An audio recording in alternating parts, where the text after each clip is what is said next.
Story 1: Deadly Stranger Stalks Passerby in Alley. I had always found Lyon's narrow streets charming by day, with their weathered stone and the faint, lingering smells of fresh bread and brewing coffee. It was October 12th, 2023. The chill had settled firmly in the air, the kind that seeps through layers of clothing and settles under your skin. I had left a late meeting downtown, the kind that runs longer than you'd want, and decided to cut through a maze of alleys instead of taking the main streets. I was tired, my mind cluttered with thoughts about work and the mounting pressure of deadlines, so I wasn't paying close attention to my surroundings. I should have been. I wandered into one of those narrow alleys, the kind where the buildings lean in close, as if trying to keep secrets from the world. The alley was dimly lit by a single flickering street lamp at the far end, a weak, yellow-orange glow that barely pushed back the darkness. The walls were damp and scarred with graffiti, the air thick with the smell of refuse and something metallic I couldn't place. The only sound was the soft slap of my shoes against the rough pavement. As I walked, I thought I heard something behind me, at first just a vague noise like a breeze stirring debris, but then footsteps. Footsteps that were quickening, nearly matching my own pace. I stopped and stood still, heart suddenly pounding, ears straining. The footsteps paused as well.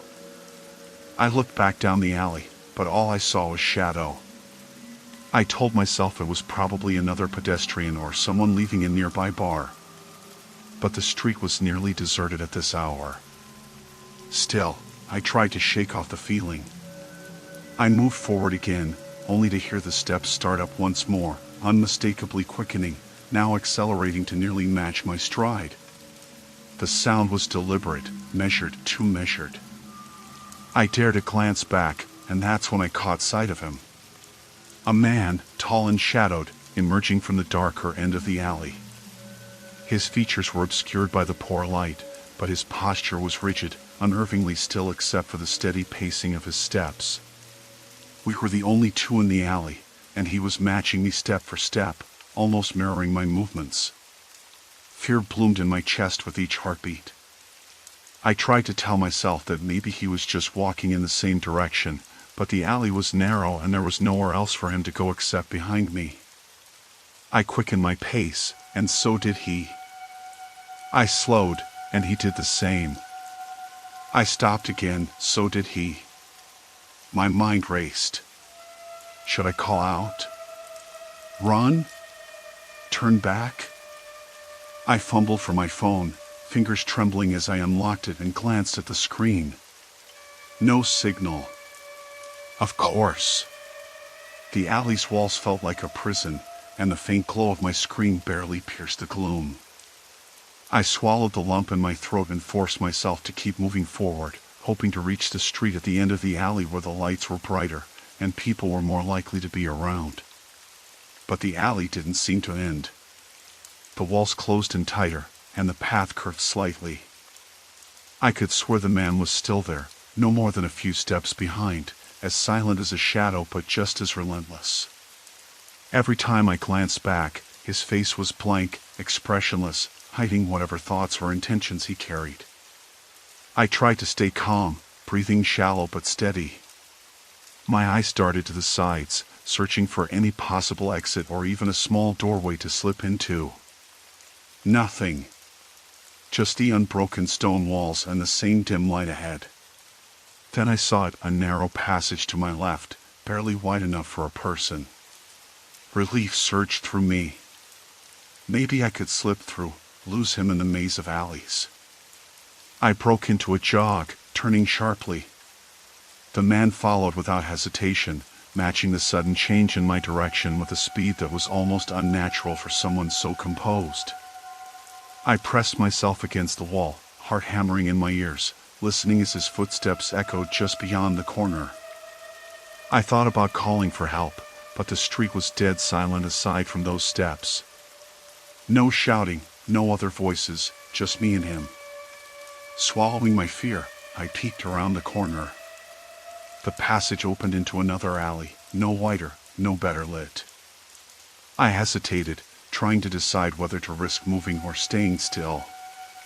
Then I heard a soft, almost casual sound, a key sliding into a lock, a door creaking open.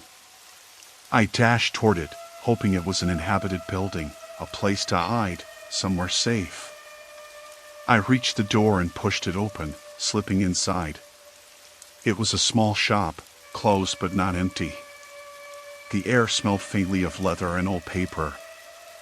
I pressed my back against the door, holding it shut, and listened. Outside, the footsteps stopped. I held my breath. Minutes passed. When I dared to look through the window, the alley was empty. The man was gone. But I didn't feel relief. Not yet. Because I knew the city wasn't done with me, not that night, not this close. I stayed in the shop until my phone finally got a signal again, and I called a friend to come get me. As I waited in the dim light, the memory of those footsteps, so close, so deliberate, echoed in my mind, reminding me that some dangers don't show their faces right away. And some fears don't end with the disappearance of a shadow. The footsteps behind me grew louder, sharper, quicker, like a steady tapping against the cobblestones, a rhythm that matched but never quite synced with my own gait. I told myself I was imagining it. The mind plays tricks, especially when you're tired and alone in a place like this. But then, I started walking again, slower this time, glancing back over my shoulder. The alley stretched out behind me, dark and narrow, the flickering street lamp's light barely reaching halfway down. And there, a shape, a man, tall, wearing a long dark coat, his face slack and unreadable, stood a few meters behind me. I froze. He didn't say anything. He didn't even quicken his pace. He just started following me. Panic knotted my stomach. My first thought was to run, but the alley was a dead end at one side, and I had been heading toward that very end. Turning back meant going past him. I tried to think clearly. I needed options. I quickened my pace, the heel of my shoe striking the cobblestones more sharply now, trying to put distance between us. The man mirrored my every move, quickening his step when I did, pausing when I paused, always the same distance behind me. It was deliberate, methodical. He wasn't fumbling or nervous. He was stalking me. My breath came in short bursts, the cold air cutting into my lungs as adrenaline surged. I scanned the alley walls. On my left, a narrow doorway, half hidden in shadows, possibly the entrance to a storage room or a back entrance to a cafe. To the right, a wooden gate, old and slightly ajar. Beyond that, I remembered, was a small courtyard that led to a busier street. It was a long shot, but it was a way out. I veered toward the gate, moving as fast as I dared without running. The man mirrored this change instantly, closing the gap between us by a small but undeniable margin. I could hear the soft rustle of his coat brushing against the wall, his footsteps never faltering. My fingers brushed the rough wood of the gate. It was loose, and with a quick push, it swung open just wide enough for me to slip through. Heart pounding so hard it was a wonder my chest didn't burst, I slipped inside the courtyard, turning sharply to close the gate behind me. I froze again. The man was there, just outside, his face now partially illuminated by the dull glow of a nearby lamp. His eyes were cold, unreadable, and locked onto me with an unnerving intensity. No words, no expression. Just a quiet, steady menace. I pressed my back against the gate, hearing the faint scraping sound as he tried to force it open. It didn't budge. But I was trapped. The courtyard was small, surrounded by high walls and locked doors. The only exit was a metal stairwell that led up to a busy street above. I scanned the yard desperately. The stairwell was there but looked far away, and I was on the ground floor, hemmed in on every side. I started moving quickly toward the stairwell, keeping my eyes on him the entire time. He didn't follow me into the courtyard. Instead, he stood just outside, watching, waiting. I felt a wave of dread wash over me. This wasn't random. He wasn't just following me, he was hunting me. I grasped the cold metal railing and began to climb. My breath was ragged, each step loud in the quiet courtyard. Halfway up, I looked back. The man was still there, standing below, unmoving. He didn't try to follow. When I reached the top, I pushed open the door and spilled onto the street. The noise of passing cars and distant chatter hit me like a wall. I didn't stop to catch my breath. I blended into the crowd, forcing myself to look like a normal pedestrian, someone who belonged here. But inside, I was shattered. Where had he come from? Why was he following me? And most terrifying of all, what would happen if I ever looked back?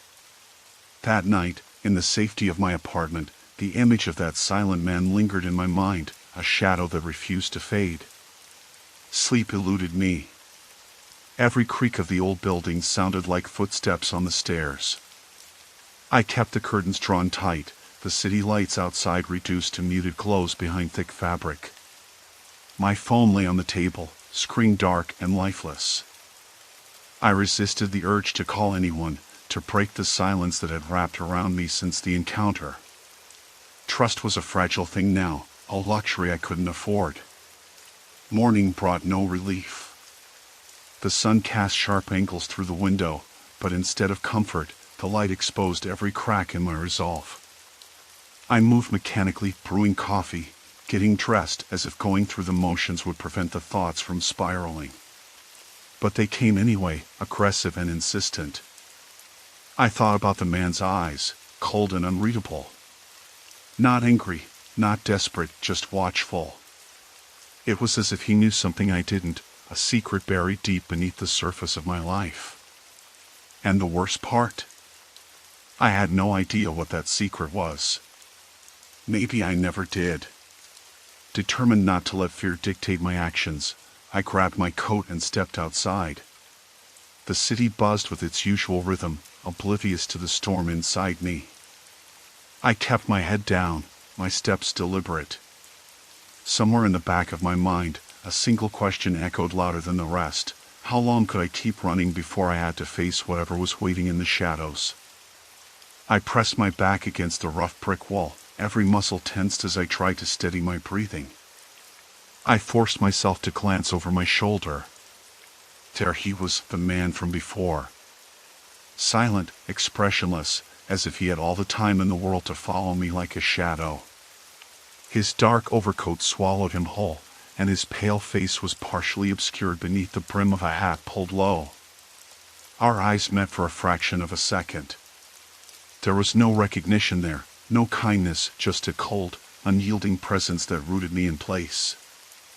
I swallowed hard, trying to summon an excuse to move, to make a break for it, but my legs refused to cooperate. I was trapped between the walls, with nowhere to turn. Ahead, the alley opened into a small square, but the flickering light made it difficult to see what waited there.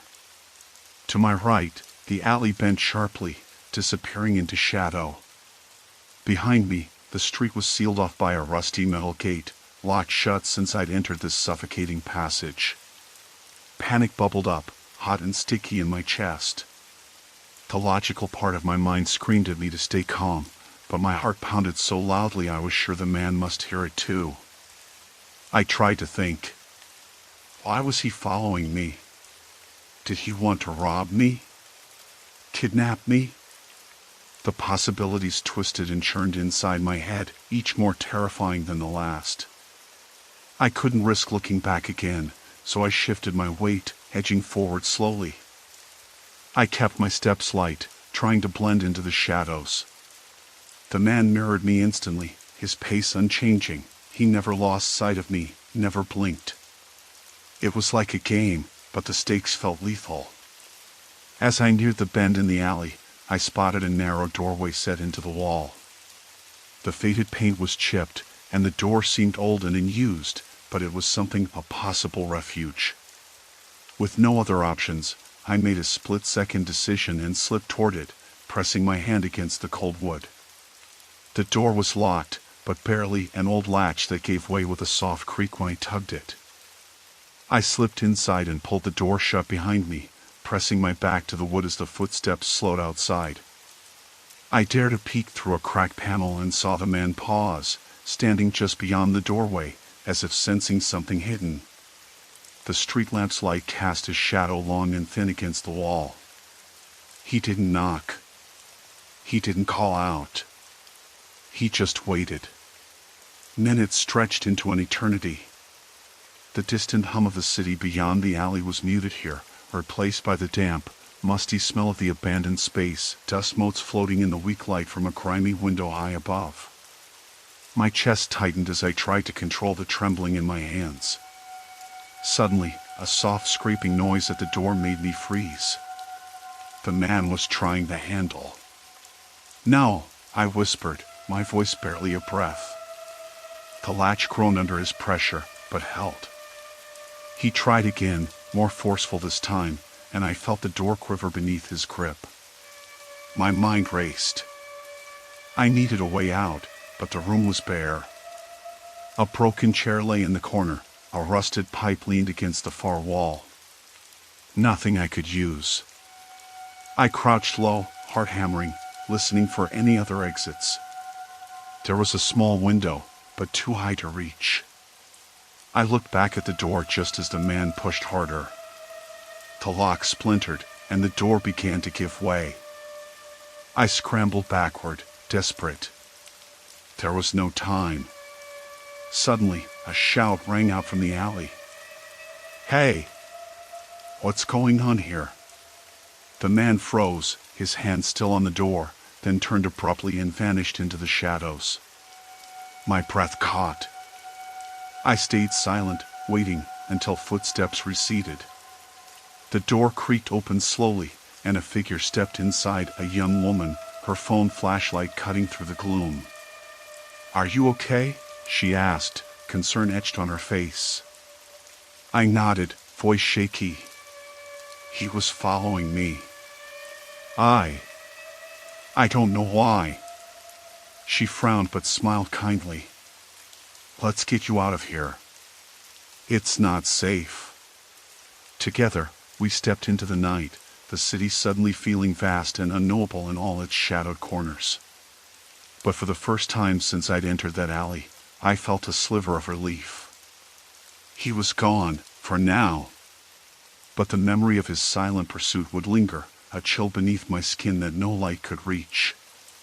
The streetlights flickered overhead as we moved briskly, her hand steadying my arm. The cool air did little to calm the pounding of my heart, each step echoing my unease. "Do you think he'll come back?" I whispered, glancing over my shoulder into the darkness that seemed to close in behind us. She shook her head, eyes sharp. "Not if we keep moving. But we need a plan. Someone who can help. Do you have anywhere safe to go?" I hesitated. Everywhere felt unsafe lately. "No, not really." She squeezed my hand reassuringly. "Then you'll come with me. My place isn't far, and I have friends, people who know how to handle this kind of thing." A mix of gratitude and fear welled up inside me. Trust didn't come easily after tonight, but I had little choice. As we turned a corner, the distant hum of the city blended with the steady rhythm of our footsteps, a fragile promise that maybe, just maybe, I wasn't alone after all. The night air felt colder, but her presence was a small warmth against the uncertainty ahead. The footsteps behind me didn't stop.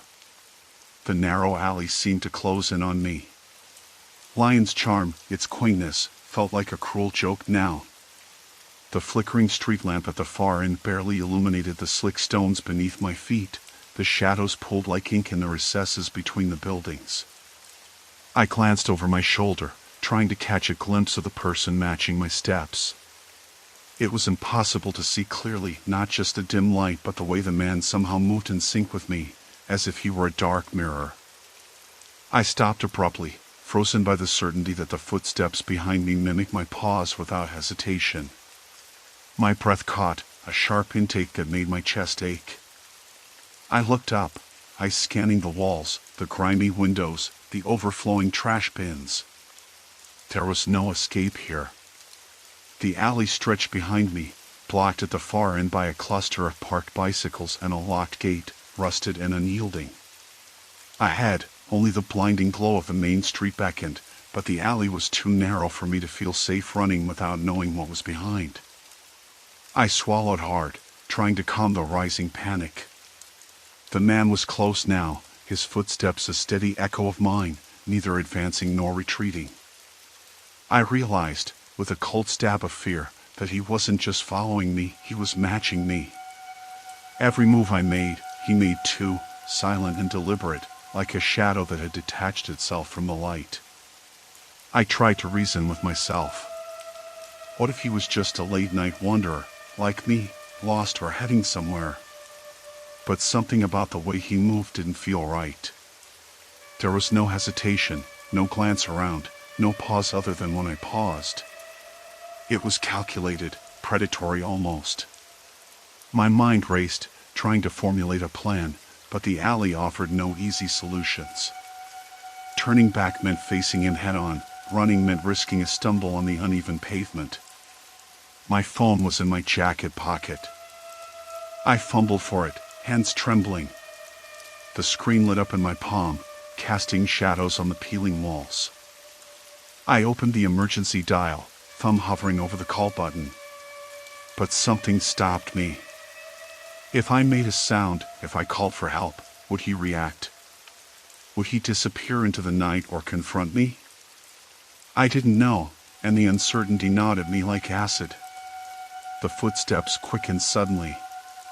Not in a burst of speed, but a subtle increase in pace, a gentle pressure against mine, as if closing the invisible gap I hadn't fully realized was there. I forced myself to keep moving forward, each step a battle against the urge to bolt. My eyes darted to the left, where an old wooden door stood slightly ajar. It looked like it led into a storage room or perhaps a forgotten cellar. The darkness inside was impenetrable. I took a chance and slipped through, pushing the door slowly to avoid creaking. The air inside was cold and thick with dust, the faint smell of mold and stale earth. I pressed my back against the door, heart hammering, and peered out through the narrow crack. The alley was empty. The footsteps had stopped. Relief surged through me, swift and merciless. I waited, counting the seconds. Then the footsteps began again, soft this time, deliberate. They circled the entrance, slow and patient. I squeezed my eyes shut, willing myself to be invisible, to disappear into the darkness. The door shuddered slightly under a firm hand. Panic flared. I slid the door open a crack, peeking out. The man was there, just outside, his face calm, unreadable. His eyes locked with mine for a brief second, deep, unblinking, like a predator assessing its prey. There was no malice in his gaze, no rage, only a cold, methodical interest that sent a chill down my spine. I shut the door quickly, pressing the lock into place. My breath was ragged, chest heaving. I had no idea what he wanted, no idea why he was stalking me through this godforsaken alley. But I knew one thing, I wasn't safe until I got out of here, and I was going to have to be smarter than him to do it. Minutes passed, or maybe just seconds, I couldn't tell. The footsteps stopped entirely. The silence was suffocating, broken only by the faint hum of the city beyond the alley's mouth. I debated my options. Staying hidden meant waiting, hoping he lost interest. But what if he didn't? What if he was waiting for me to make a mistake?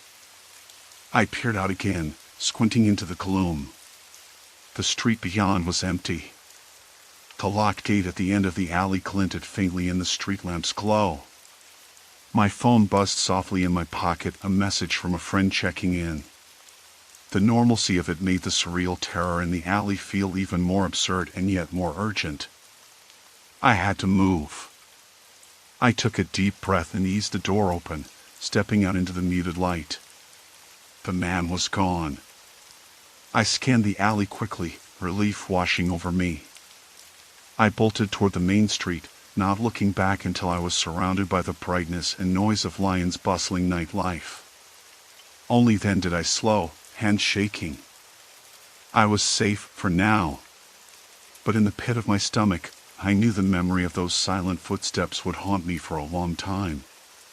The city's hum felt both comforting and alien, a reminder that safety was always temporary. I needed answers fast. By daylight, Lyon's winding alleys held a quaint allure, their aged stones whispering tales beneath the scent of warm bread and rich coffee. I quickened my pace, trying to ignore the prickling sensation of eyes on my back. The alley was claustrophobic, the walls on either side pressed in, stained with years of grime and streaked with rust from old pipes. The faint light from the flickering street lamp barely reached me, casting long, jittery shadows. I swallowed hard, my breath visible in the cold night air. I glanced over my shoulder. At first, I saw nothing but darkness, the alley stretching back empty and silent. Then, just as my eyes adjusted, I saw him, a man. He was far enough behind that his features were vague, but I could see the shape of his head and shoulders, the way he moved with unnerving precision. He wasn't just walking quickly, he was matching my every step, mirroring my rhythm exactly. I stopped, holding my breath, and so did he, not 50 feet away, frozen like a statue. My mind raced. Was he a mugger? A lunatic? I had no idea. But the silence between us was thick with menace. I swallowed again, forcing my legs to move before panic could root me to the spot. I turned sharply left, trying to lose him amongst a maze of alleys. But it was no use. When I looked back, he was still there, unnervingly silent, still matching my pace, not rushing, not slowing, just following. I tried to think. The main street was a few blocks ahead, but the way I'd come was blocked by a delivery truck parked too close to the wall to pass behind.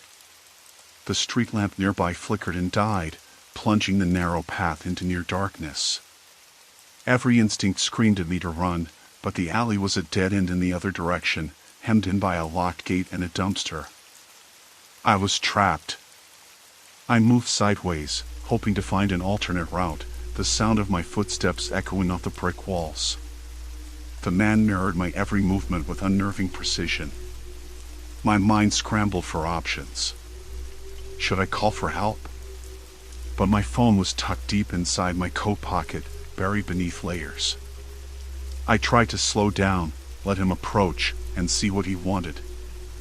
I forced myself to stop completely, my heart pounding so loud I was sure he could hear it. He stopped as well, just a few feet behind me, invisible in the shadows. The silence between us thickened, oppressive and heavy, until I could almost feel it pressing on my chest. Then, without warning, he stepped forward, the faint scrape of his shoes on the cobblestones louder than before. I spun around, hands up, trying to keep a safe distance, but the alley was so narrow that physical space meant nothing. The man was close now, close enough that I could see him clearly in the weak light from a nearby window. He was unremarkable in every way, no weapons visible, just a plain jacket and dark jeans. His eyes, however, were cold and unreadable. "Why are you following me?" I asked, trying to keep my voice steady. It came out hoarse, a whisper swallowed by the night. He didn't answer. Instead, he took a step closer, his expression unreadable, almost blank. I took a cautious step back, my mind screaming at me to run, but I had nowhere to go. The gate behind was locked tight, the only other exit was blocked by heavy trash bins. "Look, I don't want any trouble," I added, trying to sound calm, hoping my words would diffuse whatever this was. "If you're lost, I can help you find your way." His eyes flicked to mine too quickly, too deliberately, and then his gaze dropped to the ground for a moment before snapping back up. He raised a finger and pointed, not at me, but down the alley to my right. I followed his gesture with my eyes and saw, just barely, the faint outline of a narrow passageway I had missed in my earlier scan. "Go," he said, his voice low and measured, almost monotonous. I hesitated. The passage looked grim, narrower still, choked with rubbish and broken glass, but it was my only chance. The man's gaze held a strange intensity, like a challenge or a warning.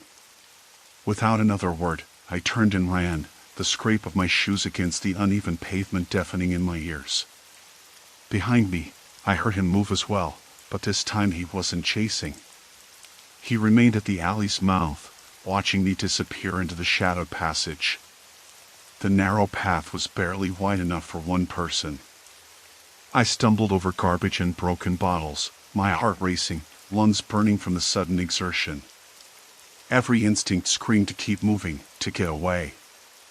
I dared not look back. At the end of the passage, an iron gate barred the way, a rusted, padlocked gate that I somehow had to get through. I rattled the lock, desperate, my fingers fumbling against the cold metal. After what felt like an eternity, the lock gave way with a sharp snap, and I pushed the gate open. I spilled out onto a quiet residential street, the glow of streetlights washing over faded shutters and closed shops. I didn't stop running until I reached the main boulevard, where crowds of late-night revelers spilled out of cafes and bars, the noise and light a welcome balm against the dark alley's suffocating silence. I finally dared to look back. The alley was empty.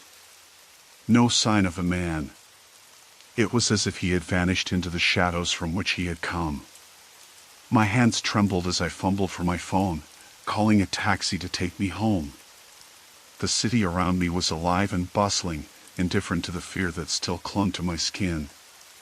That night, safe behind locked doors and drawn curtains, I kept replaying the encounter in my mind. Who was that man? Why had he followed me so deliberately, so silently? Had he intended to harm me, or was there something else behind his quiet stalking? I didn't know. And somehow, not knowing felt worse than any answer. Story 2, terrifying found camera with hidden memory card containing surveillance images. The day I found the camera was the day the city felt colder, even though Melbourne was still stubbornly holding on to the last breath of its waning winter. I was coming home late from work, the sky already faded to a dull indigo, the street lamps flickering on, casting long shadows across the pavement. The usual city noise was there, cars rolling by, distant chatter, the faint hum of a tram, but underneath it all was a subtle, eerie quiet that didn't belong. The kind of silence that presses up against the back of your neck, daring you to turn around. I noticed the camera sitting on the ground just as I reached for my keys. It wasn't like me to stare at random objects, but something about its position, half hidden under the edge of a garbage bin, peeking out as if it had been dropped deliberately, set off a warning bell in my head. I bent down and picked it up, feeling the cold plastic and recognizing the model instantly. I'd seen these before, the sort tourists snap photos with, or people who wanted to document their days in an analog way, before smartphones took over. But it wasn't mine. I didn't know whose it was. I hesitated, turning it over in my hands. There was no obvious damage, just some dust and smudges. No strap, no identifying marks. The lens cap was on, but the shutter button was unlocked. I pressed it once, and a tiny red light blinked on the top. It had a memory card inside. I didn't want to bring it inside, but the urge to know was overpowering. Standing there outside in the night, I felt the weight of the camera heavier than it should have been. I unlocked my door with trembling fingers and slipped inside, locking the door behind me. I set the camera on the kitchen counter and opened my laptop. My apartment was the kind I'd chosen carefully when I moved to Melbourne 2 years ago, a modest one-bedroom unit in a nondescript building in Carlton, close to the university and the cafes I liked. The windows faced east, looking out onto a narrow laneway between two brick buildings. Usually, the view was nothing more than the backyards of other apartments, a rusted fire escape, and a stray cat or two. I liked it because it was quiet, private. I plugged the camera's memory card into my laptop, ignoring the knot tightening in my stomach. What I saw next made every hair on my body stand on end. The first images were innocuous shots of the laneway, a fence, the fire escape. But then, I saw photos of my apartment window. Not from inside, but from outside, framed by the bricks and the rusted metal of the fire escape. There I was, captured without my knowledge. Sitting at my desk, working on my laptop. Standing at the window, looking out. In some, I was completely unaware of the camera's gaze. In others, I had just turned my head, as if sensing something but never quite finding it. The dates on the image files spanned 3 weeks almost every day, sometimes multiple times a day. Early morning shots of me making coffee. Afternoon photos when I had visitors, the expressions on my face clear and intimate, as if the photographer had been standing just beyond the window. Nighttime images too, when I was curled up on the couch reading, the light from the lamp casting shadows that highlighted the tiredness in my eyes. My heart hammered so hard I thought it would burst. Who had been watching me? How long had this been going on? And most unsettling of all, why had they left the camera here? I scrolled through the images compulsively, each photo a silent confirmation of my vulnerability.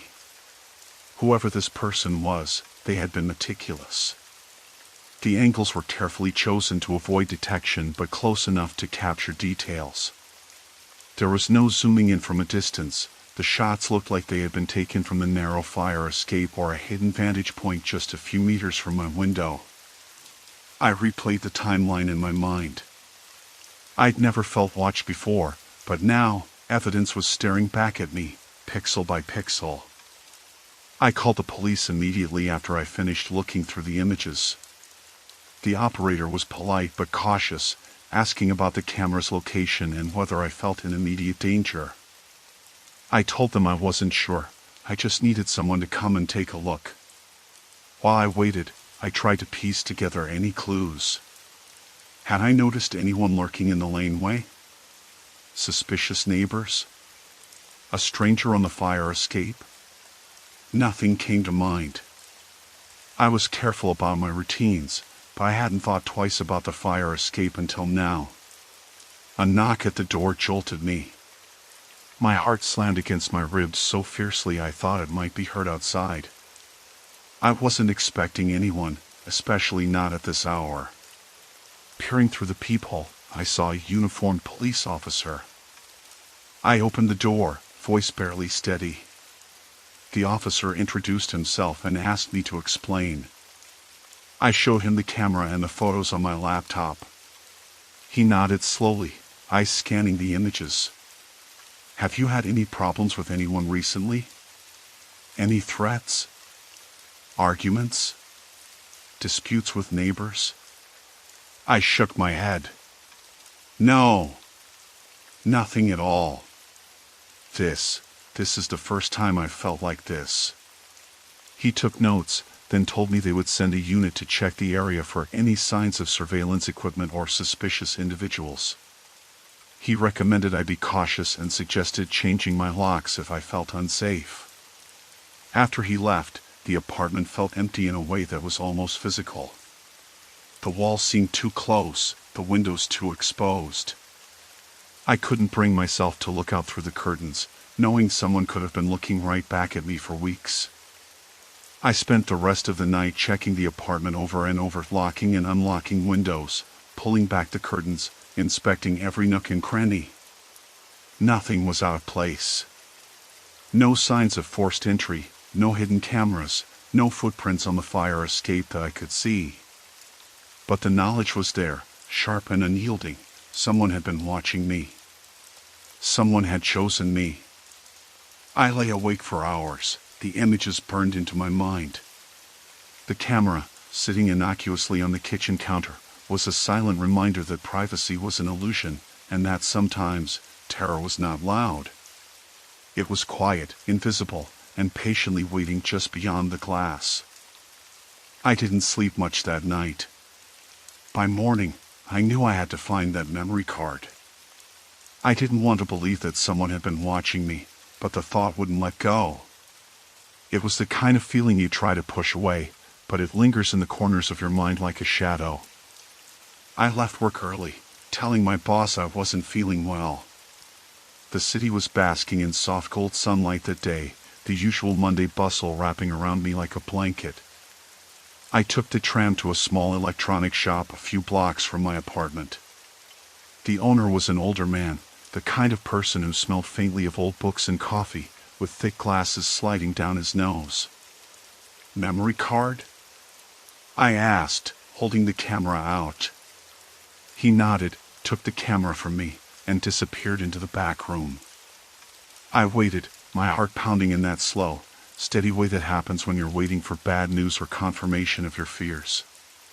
When he came back, he handed me a tiny plastic case and smiled. "Found it. Looks like a micro SD." Back in my apartment, I inserted the card into my laptop's reader. The folder popped up instantly, photos, hundreds of them, all taken over the last several weeks. I scrolled through the first few images and stopped cold. There I was.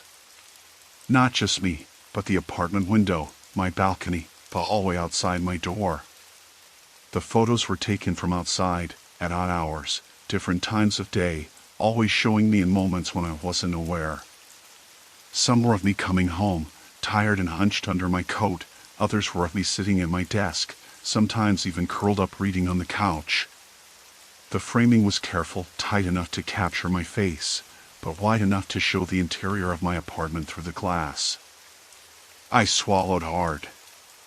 Someone had been watching me every day, silently, invisibly. The photos were time-stamped, starting from August 1st, 2023, right up to September 10th, just 4 days before I found the camera. The consistency was chilling. The person hadn't missed a single day. I flicked through more pictures, heart pounding.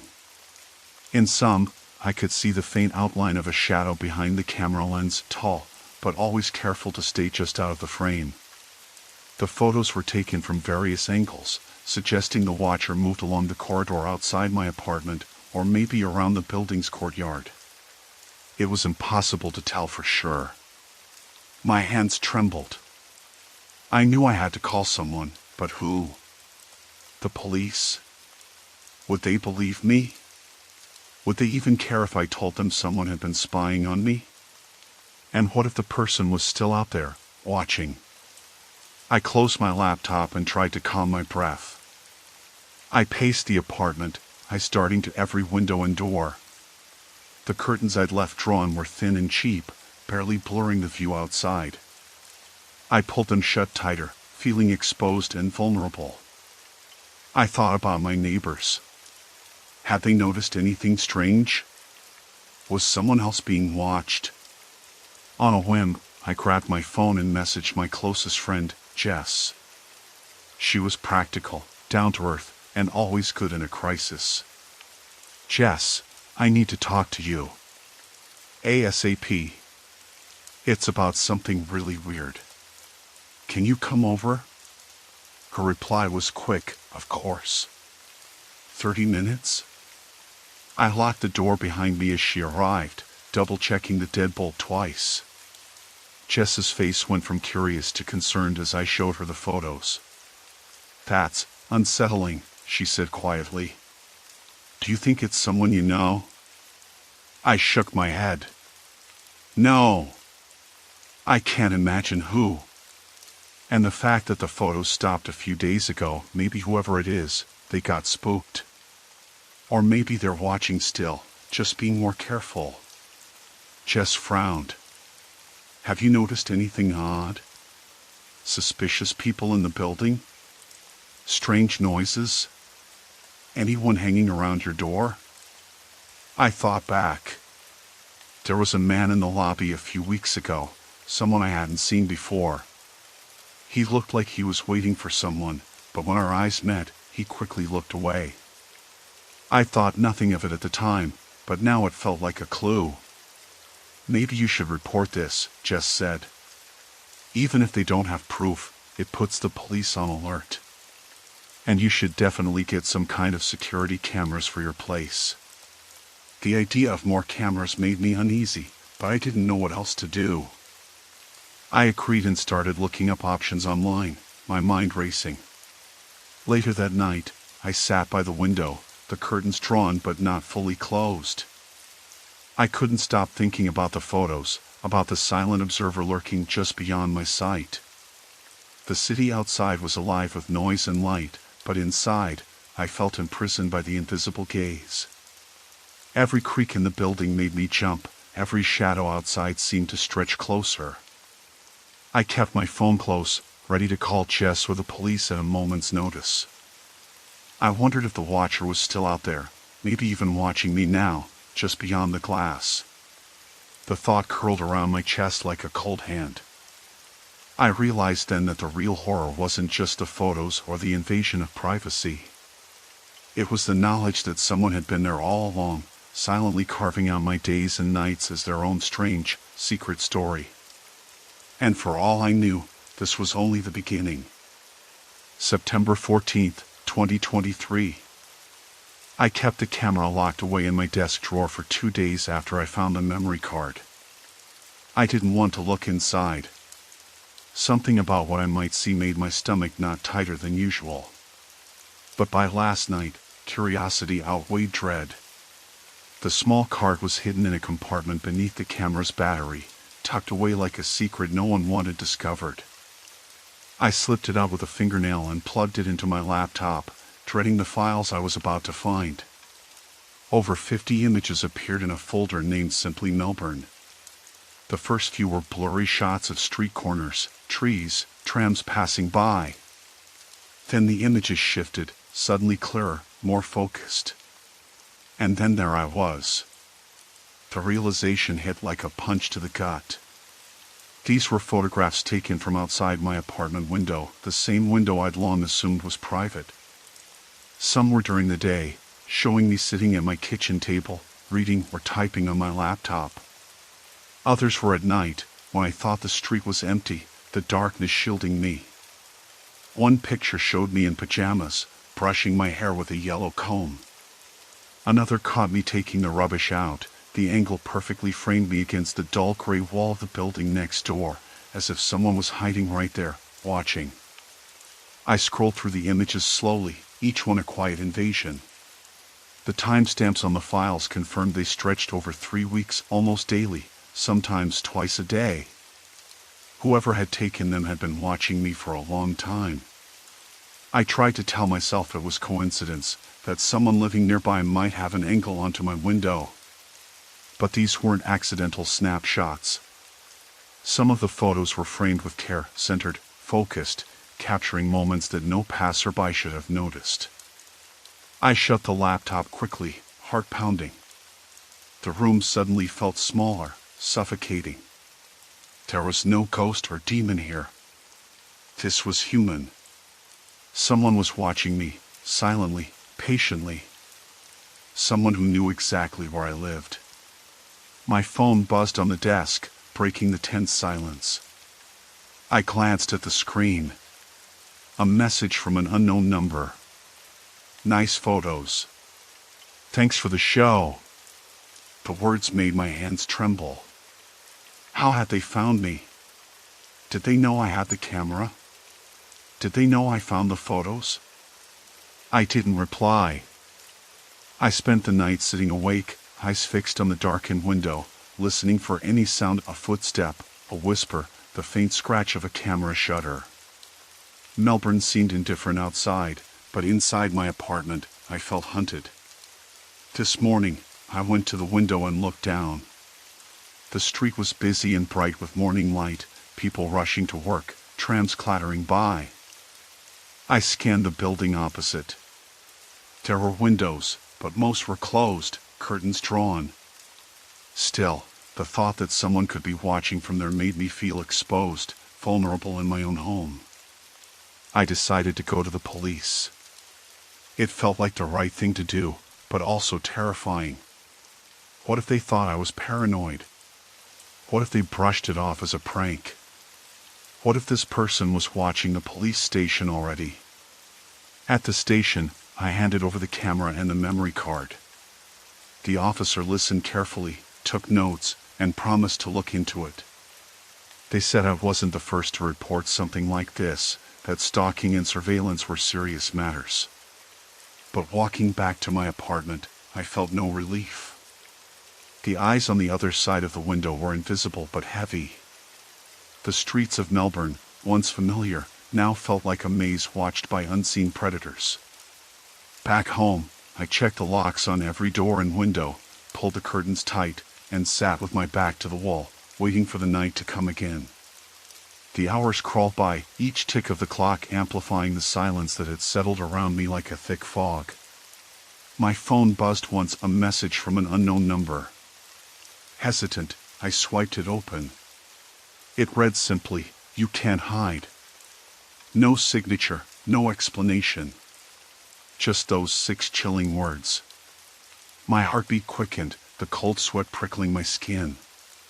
Someone was not only watching but also tormenting me, making sure I knew it. I considered going back to the police, but doubt gnawed at me. What if they dismissed this as paranoia? What if it escalated beyond their control? The city felt less like a sanctuary and more like a trap, the familiar hum of daily life now a sinister soundtrack to my unease. Desperate for some semblance of normalcy, I forced myself to eat, but every bite felt like sand in my mouth. Sleep was even more elusive. Shadows seemed to stretch and twist in the corners of my vision, and every creak or distant footstep jolted me upright. I tried reasoning with myself. There had to be a logical explanation. Maybe a neighbor's late-night wanderings, or a trick of light reflecting off a passing car window. But the message, that cryptic warning, anchored my fears in something far more personal. My phone buzzed again. Another message, "Stop looking, or you'll regret it." The words were like ice splintering through bone. I shut the screen down, stuffing the device into a drawer as if that would make the threat disappear. But the dread clung to me, a suffocating shroud. I knew I couldn't stay locked away forever. Tomorrow, I have to step outside, face the city's restless gaze. But tonight, I was a prisoner within my own home, haunted by the invisible eyes that watched from the shadows, waiting for me to slip up. Somewhere out there, someone was pulling the strings, and I had no idea how to stop them. The moment I slipped the memory card from the camera and slid it into my laptop, the screen blinked to life with a series of images that immediately knotted the pit in my stomach tighter. The first few pictures showed the outside of my apartment building, taken from across the street or from behind the thick canopy of trees lining the sidewalk. They could have been innocent snapshots, curious shots of the architecture or the changing seasons. But as I scrolled down, the angle shifted, becoming unnervingly focused, zooming in on my apartment window. I stopped cold when I saw the next photo. It was a picture of me, standing just inside the living room, pulling a shirt over my head. The image was grainy, shot from the other side of the glass. The window was framed by creeping ivy, but the camera had zoomed in enough to capture the expression on my face, an unguarded moment, entirely private. I swallowed hard, eyes starting to the window beside me, as if I could see a shadow lurking there. I clicked through the rest with trembling fingers, the photos chronicling weeks, maybe months, of surveillance. Some showed me entering and leaving the apartment, others caught me sitting at the kitchen table, sometimes on the phone, sometimes looking out the window, unaware of being watched. There were photos taken at all times of day and night, some even catching me through the reflection of a mirror. The sheer volume of images was disorienting. I had no idea this had been happening. I shut the laptop abruptly, heart pounding. The room suddenly felt unbearably small and exposed. I moved to the window, pulling back the curtain just enough to peer into the street. Everything looked normal, passers-by going about their day, a dog walker heading down the sidewalk, a man in a high-visibility jacket tying his shoelace. None of them seemed out of place. But I knew better now. Someone had been out there, silently observing me week after week. I spent the afternoon replaying the images in my mind, trying to pinpoint when the surveillance might have started. There was one photo dated July 23rd, another from August 5th, and the last just a few days before I found the camera. That was at least 2 months of being watched without any clue. The thought that someone had been standing outside my building, waiting for the right moment, made my skin crawl. I felt violated. There was no way to sugarcoat it. This wasn't some casual passerby snapping pictures. It was a calculated act of intrusion. I thought about calling the police, but what would I say? That I found a camera with creepy photos on it? Would they take me seriously? I had no idea who the person was, no idea where they might be now. But I couldn't keep pretending this wasn't happening. I decided to check with my neighbors first. Downstairs, Mrs. Patel opened her door before I could even knock.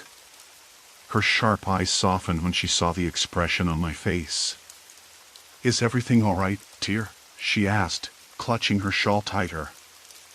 I hesitated but then explained about the camera and the photos, expecting her to dismiss it as a misunderstanding or some harmless prank. Instead, she frowned and nodded gravely. "You're not the first. There's been strange activity around here for a while now. I've seen a man loitering near the mailbox late at night. Thought it was just some kid messing about. Did you report it?" She shook her head. "No one takes us seriously. I'm old, and by myself mostly. What could I do?" Her words echoed my own feelings of helplessness. Back in my apartment, I started securing the place. I checked all the locks, tightened the bolts on the windows, and closed the curtains, turning my home into a fortress of desperation. But even as I did, a nagging doubt gnawed at me. If this person had been watching me for months, how many other things had they noticed? What else had they been recording? Later that evening, I sat by the window, a book in hand but unable to focus. I kept glancing outside, half expecting to catch a glimpse of a lurking figure. The street outside was quiet, the usual buzz of the city seemed distant, muted. I realized then that I was living in constant suspense, the kind that erodes your sanity slowly, like water dripping onto stone. Sleep was elusive that night. Every creak of the building, every rustle of leaves felt like an ominous sign. I kept the lights on, the curtains drawn tight, and the door locked. The camera and its haunting contents had changed everything. In the days that followed, I tried to piece together any clues about who might have done this. The building's security cameras were outdated and spotted with dead zones near the entrance. The landlord's office was unhelpful, dismissing my concerns with a distracted wave. The building was old, with many transient residents and visitors. I started to keep a journal, documenting every sound, every shadow that seemed suspicious. I changed my routines, taking different routes to work, varying the times I left and returned. But the fear was not just about being watched anymore, it was about losing control of my own life. One afternoon, while on my way home, I noticed a man standing across the street, leaning against a lamppost, his gaze fixed in my direction. Our eyes met for a second, and he turned away quickly. I couldn't get a clear look at his face, but something about the way he moved felt deliberate, calculated. I quickened my pace and avoided eye contact, heart racing. That night, I barely slept. The image of that man burned into my mind. I knew this was far from over. The camera, the photos, the unknown watcher lurking just beyond my window, it had become a silent stalker, threading its way into the fabric of my everyday life. And I was left wondering how close he really was, and how much longer I could keep him out. I sat at my kitchen table with the camera in front of me, a cup of lukewarm tea growing cold beside the screen of my laptop. The memory card was small, a tiny black rectangle that held more dread than I wanted to admit. I had taken it out of the camera the night before, after the initial shock wore off enough to let me act. The camera itself was an older model, a Canon power shot that looked like it had been used more than cared for.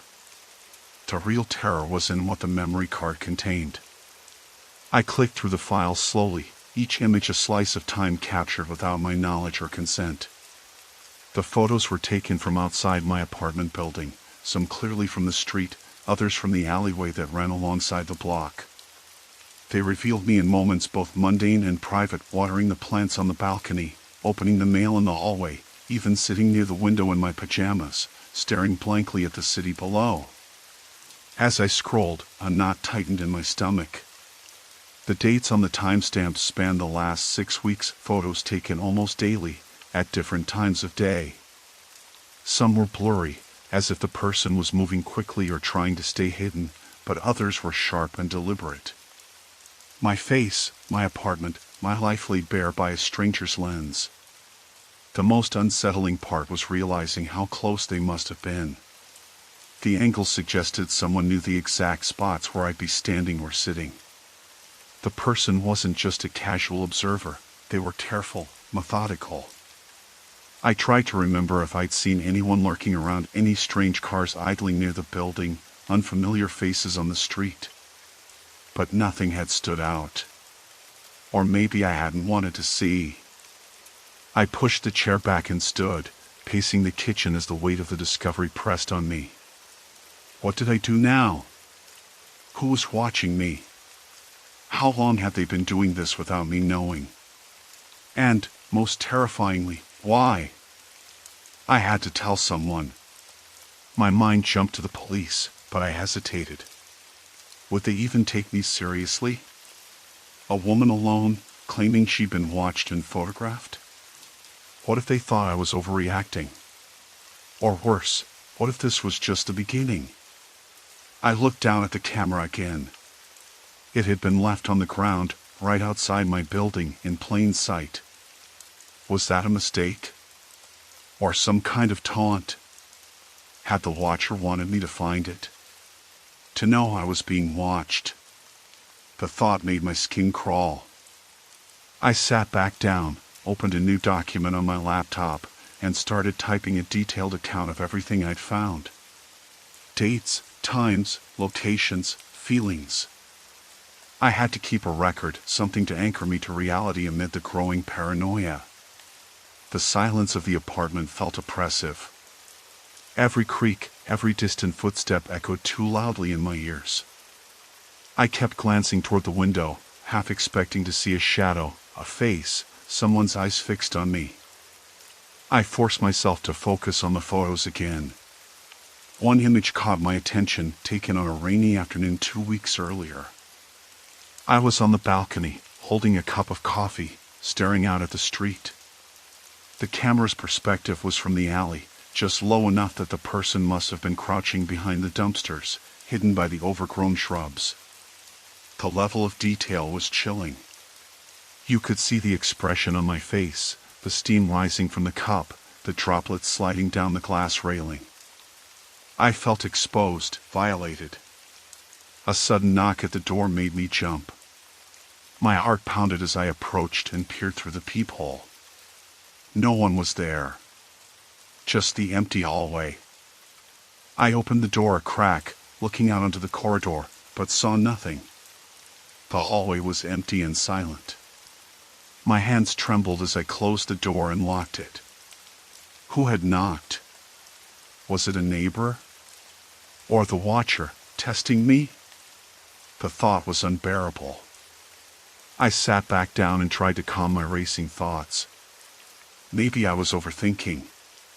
Maybe it was just someone else's bad luck or coincidence. But the photos said otherwise. I remembered the conversation with my neighbor, Mrs. Patel, from a few days ago. She had mentioned seeing a man loitering near the entrance late at night but hadn't thought much of it. I decided to ask her more when I saw her next.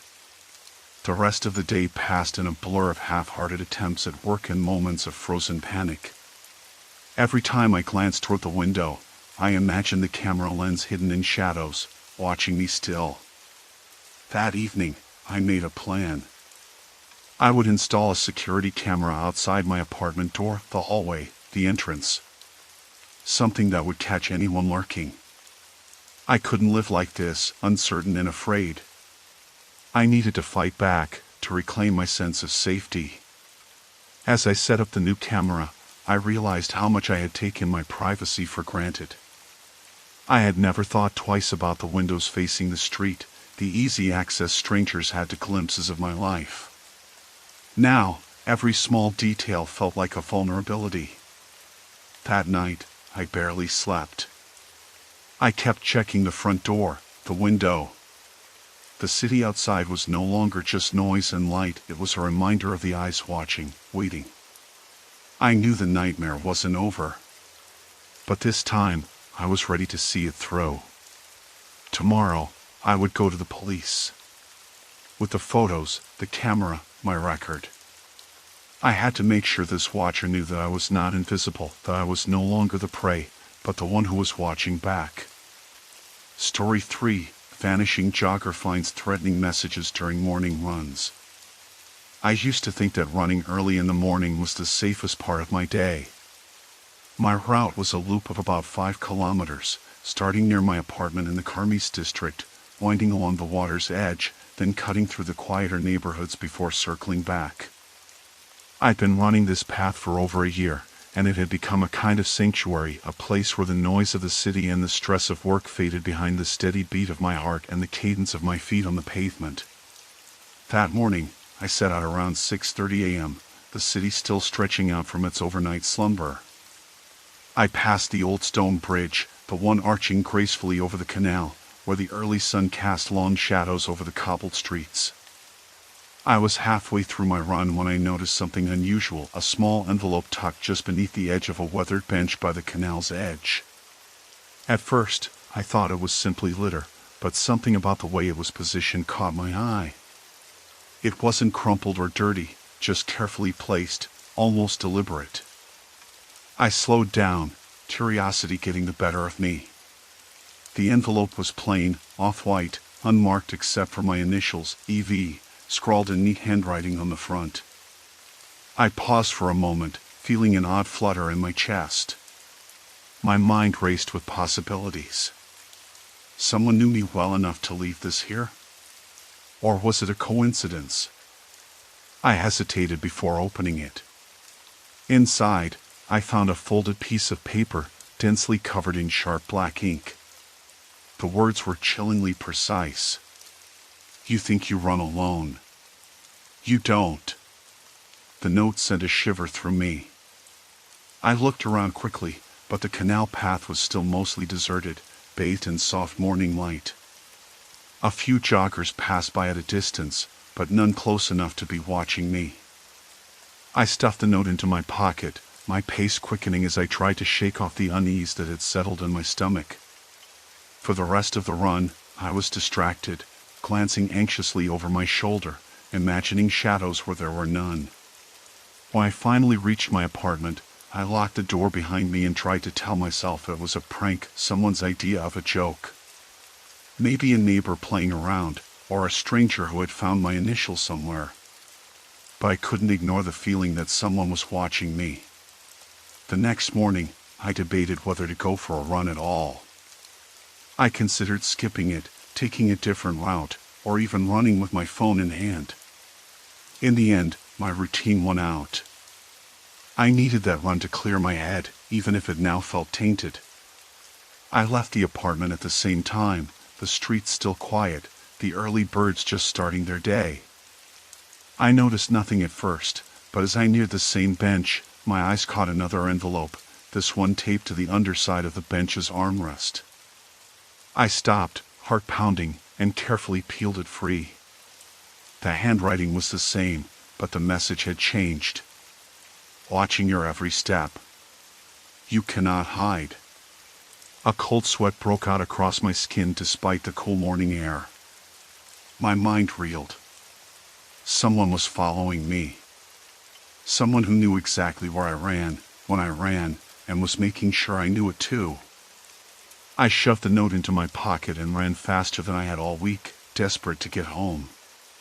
When I locked the door behind me, I felt exposed, vulnerable, as if my sanctuary had been invaded.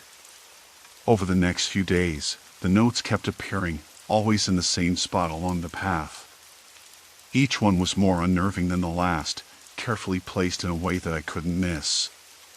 Sometimes taped under benches, other times wedged between stones or attached to tree branches with a single piece of string.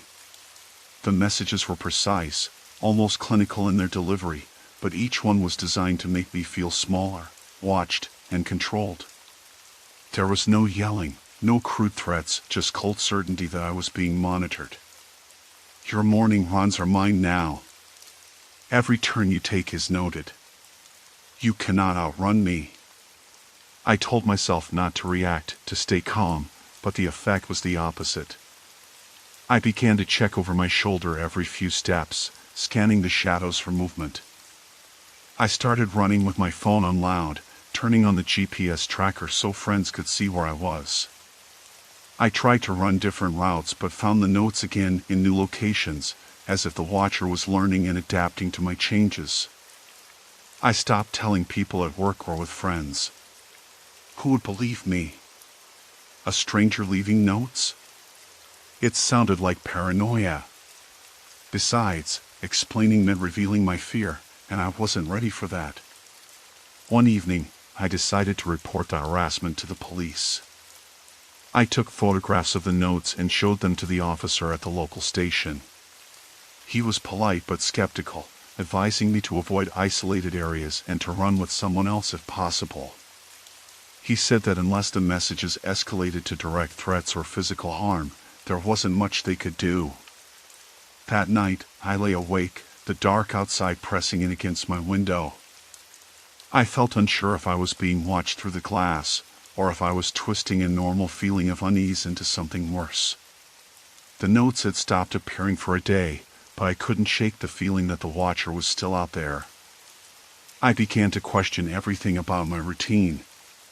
The route I had run for months, the places I used to find peaceful and familiar, all transformed into a course mapped out by someone else. Who were they? How long had they been watching me before I noticed? What did they want? It was terrifying to feel hunted in a city I thought I knew. The notes were a puzzle, each message a piece of a sinister game I hadn't agreed to play. Despite the fear, a part of me couldn't stop running, couldn't give up the one freedom I still had. But each time I stepped outside, the shadow of that unknown figure lengthened in my mind, and I wondered how long I could keep running before the watcher caught me. I remember the exact moment I realized this wasn't random. The morning was crisp, a slight chill in the air despite the early spring sun climbing over the rooftops. I was about halfway through the loop, approaching the old stone bridge again. My breathing was steady, the sound of my footsteps echoing softly against the stones. That's when I noticed the second envelope. It was wedged behind a loose brick in the canal wall, its edges peeking out like a secret waiting to be uncovered. I stopped and pulled it free, my fingers trembling slightly. This one was different from the first. The paper was rougher, and the handwriting inside was jagged, like the writer was barely holding themselves together. The note read, "I see you. You don't know me, but I know you. I know where you go. This is no accident." My heart hammered in my chest. I scanned the path behind me, expecting to see someone, anyone, but I was alone. The city was waking up around me, birds chirping, the distant rumble of morning traffic, but nothing out of place. I stuffed the note into my pocket, forcing myself to keep moving. The rest of the run blurred. My legs felt heavier, my breath coming in shorter bursts. Every shadow seemed deeper, every rustle from the bushes a threat.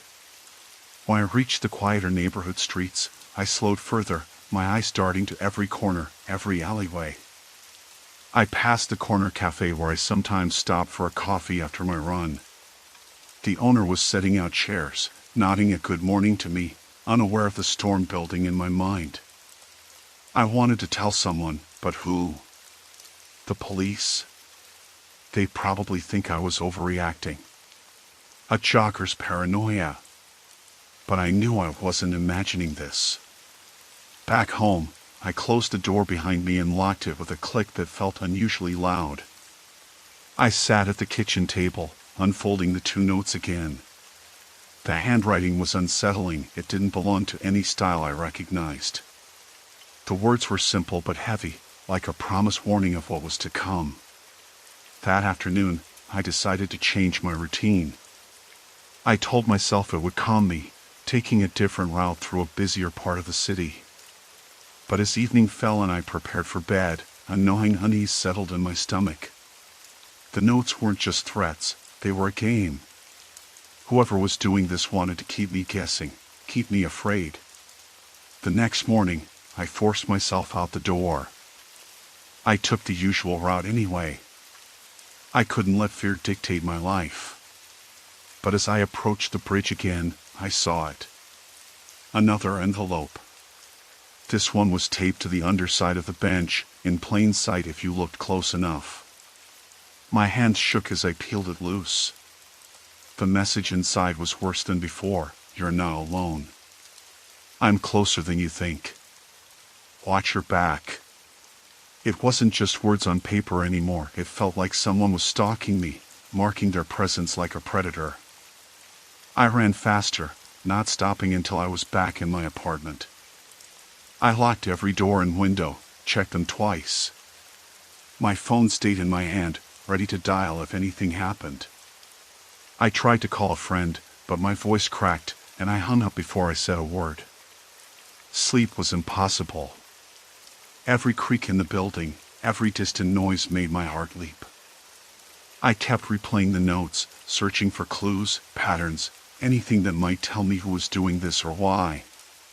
Days passed like this. The notes grew more frequent and more disturbing. One morning, I found a photo tucked into the sleeve of a tree branch, a picture of me, taken from behind, running along the canal. My stomach sank. Someone had been following me, watching my every move. I reported the photo to the police, but all they could do was file a report. Without a clear suspect or evidence beyond the notes and the photo, there was little they could do. I felt trapped between fear and frustration, my sanctuary now a cage. Work became a blur. I avoided going out unless necessary, and even then, my eyes scanned every face, every shadow. The city, once vibrant and comforting, had turned hostile. I stopped running altogether, the path now a reminder of my vulnerability. One evening, as I locked up my apartment, I noticed a small package slipped under the door. Inside was a single, chilling phrase written on a piece of cardboard: "This is just the beginning." I realized then that this was no random act of menace. The person behind this had planned it carefully, studied my habits, and intended to break me down slowly. The isolation, the fear, they were weapons. I reached out to a local self-defense class the next day, hoping for some measure of control over the situation. I needed to reclaim my life, piece by piece. But the shadow of the unknown stalker loomed large, a constant reminder that the city's streets were no longer my refuge but a stage for someone else's dark game. Every morning, as I looked out my window at the familiar streets of Toulouse, I wondered when the next note would appear, what it would say, and how much longer I could hold on before the fear swallowed me whole. Each day blurred into the next, tension tightening its grip. Yet, beneath the dread, a spark of defiance flickered. I wasn't ready to be their pawn. April 14th, 2023. The next morning, I woke with a pit in my stomach I couldn't shake. I'd spent the previous day replaying the notes in my head, their words like a dark whisper trailing behind every step I'd taken along the canal. I told myself it was just someone's sick joke, but part of me knew better. My instincts had never steered me wrong before. I tried to push the fear down as I laced up my running shoes. The sun was barely up, and the streetlights still flickered as I stepped outside. The city felt different that morning, as if it held its breath, waiting. I started my run at the usual pace, the rhythm of my feet against the pavement a small comfort. The familiar sight stretched out before me, the stone bridge glinting faintly under the early light, the quiet chatter of sparrows and the bare trees lining the canal. But my eyes kept darting to every shadow, every crack in the pavement, every place where something could be hidden. When I reached the bench where I had found the first note, my breath caught. There, tucked just beneath the wooden slat, was another envelope. My hand trembled as I pulled it out. This time, the envelope was sealed with a thin strip of black tape and my name was scrawled on the front in uneven, jagged letters. I tore it open slowly. Inside was a folded piece of paper. The handwriting was different, messier, more frantic. The message read, "I see you. You think you're alone, but you're not. Every step you take, I'm there. Watching. Waiting. Don't turn around." A cold shiver ran down my spine, and my legs felt suddenly heavy. For a moment, I considered throwing the paper into the canal and running home, never looking back. But I didn't. Instead, I folded the note carefully and stuffed it into my pocket. I forced myself to keep moving. The rest of the run passed in a haze. I kept glancing over my shoulder, expecting to catch a glimpse of anyone following me. But the paths were empty, the quiet interrupted only by my own breath and the distant hum of the city waking up. When I reached the point where the path veered through the quiet residential streets, I slowed down again. That's when I saw it, a small piece of paper taped to a lamppost. I stopped and crept closer. The note was printed in bold, capital letters, "You can't hide forever." My heart pounded so loud I thought it might burst. I scanned the street. No sign of movement. No sign of anyone nearby. But the weight of that message settled heavily on me, heavier than the note itself. I spent the next hour trying to convince myself that this was all just a prank. Toulouse was a big city. Weird things happened. Maybe some bored teenager was trying to scare some random runner. But the precision, the way the notes followed me exactly on my route, it felt too calculated. When I got back to my apartment, I locked every door, every window, double-checked the deadbolt. I called a friend, Marie, and told her what was happening. She listened patiently and promised to come over the next morning to run with me. That night, sleep was a distant memory. I kept waking up at odd hours, heart racing, convinced I heard footsteps outside. The shadows in my apartment seemed to twist and lengthen, mocking me. The next morning, Marie was waiting at the entrance to the Carmes district. Her presence was a small balm to my frayed nerves. We set out together, moving at a slower pace than usual. I kept my eyes peeled for anything unusual, anything out of place. At the bench by the canal, I hesitated. Marie noticed the tension in my shoulders and gave me an encouraging smile. "We'll get through this," she said softly. That's when I noticed it, a thin black string tied around one of the bolts on the bench. Attached was a small, folded note. I reached for it, my fingers numb. Marie looked over my shoulder as I unfolded the paper. The words were written in red ink, "You're not safe. Not here. Not ever." A chill ran through me. Marie's face went pale, but she kept holding my arm. We decided to cut the run short and head back. On the way, I kept glancing down every alley, every shadow. The city felt less like a home and more like a trap. Back at the apartment, I called the police. The officer on the line was polite but skeptical. "We'll send someone around to check the area," she said. "But unfortunately, unless there's physical evidence or a direct threat, it's hard to act on notes alone." I wanted to argue, to push harder, but I knew she was right. Without a clear suspect or any proof beyond the notes, I was on my own. That afternoon, I changed my routine. I took a taxi downtown, ran a different route, and avoided the canal. But no matter where I went, the feeling of being watched clung to me like a second skin. Later that evening, as I sat by my window, the city lights flickering in the dusk, I found another envelope slipped under my door. No name, no tape, just a simple, white envelope. With trembling hands, I opened it. Inside was a single sentence, typed on a plain sheet of paper: "I know where you live." I dropped the note onto the floor. The room was suddenly too small, too quiet. I realized then that this wasn't just some random prank. This was someone's game. And I was the only player. For the first time in weeks, I felt truly trapped, not by walls or locks, but by a presence I couldn't see and didn't know. A presence that had followed me, studied me, and now threatened the very place I called home. I didn't sleep that night.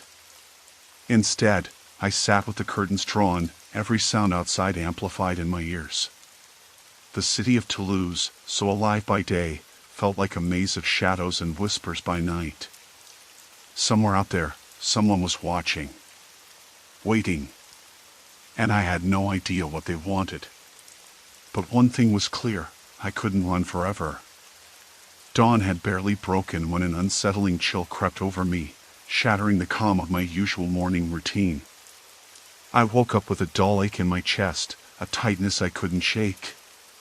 The night had been restless, too many thoughts swirling, too many half-formed plans for how to just stop this. But the sun was already up, and despite the knot of fear in my stomach, I knew I'd have to face the morning run again.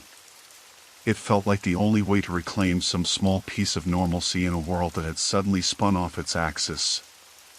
I laced up my shoes, double-checked my phone for any messages, and stuffed my keys into the pocket of my jacket. The air outside was cool and sharp, the kind of crispness that usually woke me up, but today it felt like a weight pressing down. I stuck to my usual route, head down, ears tuned to the rhythm of my breath and the pounding of my feet on the pavement. At the bench by the canal, the same one where I'd found the first envelope, I slowed again. I didn't want to look, but I had no choice. There, tucked beneath the slats, was a folded piece of paper, the edges clean, freshly creased as if someone had just put it there. My hands trembled as I pulled it out. This note was different from before. The handwriting was jagged, hurried, almost frantic, unlike the neat script I'd seen earlier. The message was short, but it cut deeper. Why do you pretend the city belongs to you? This path is mine.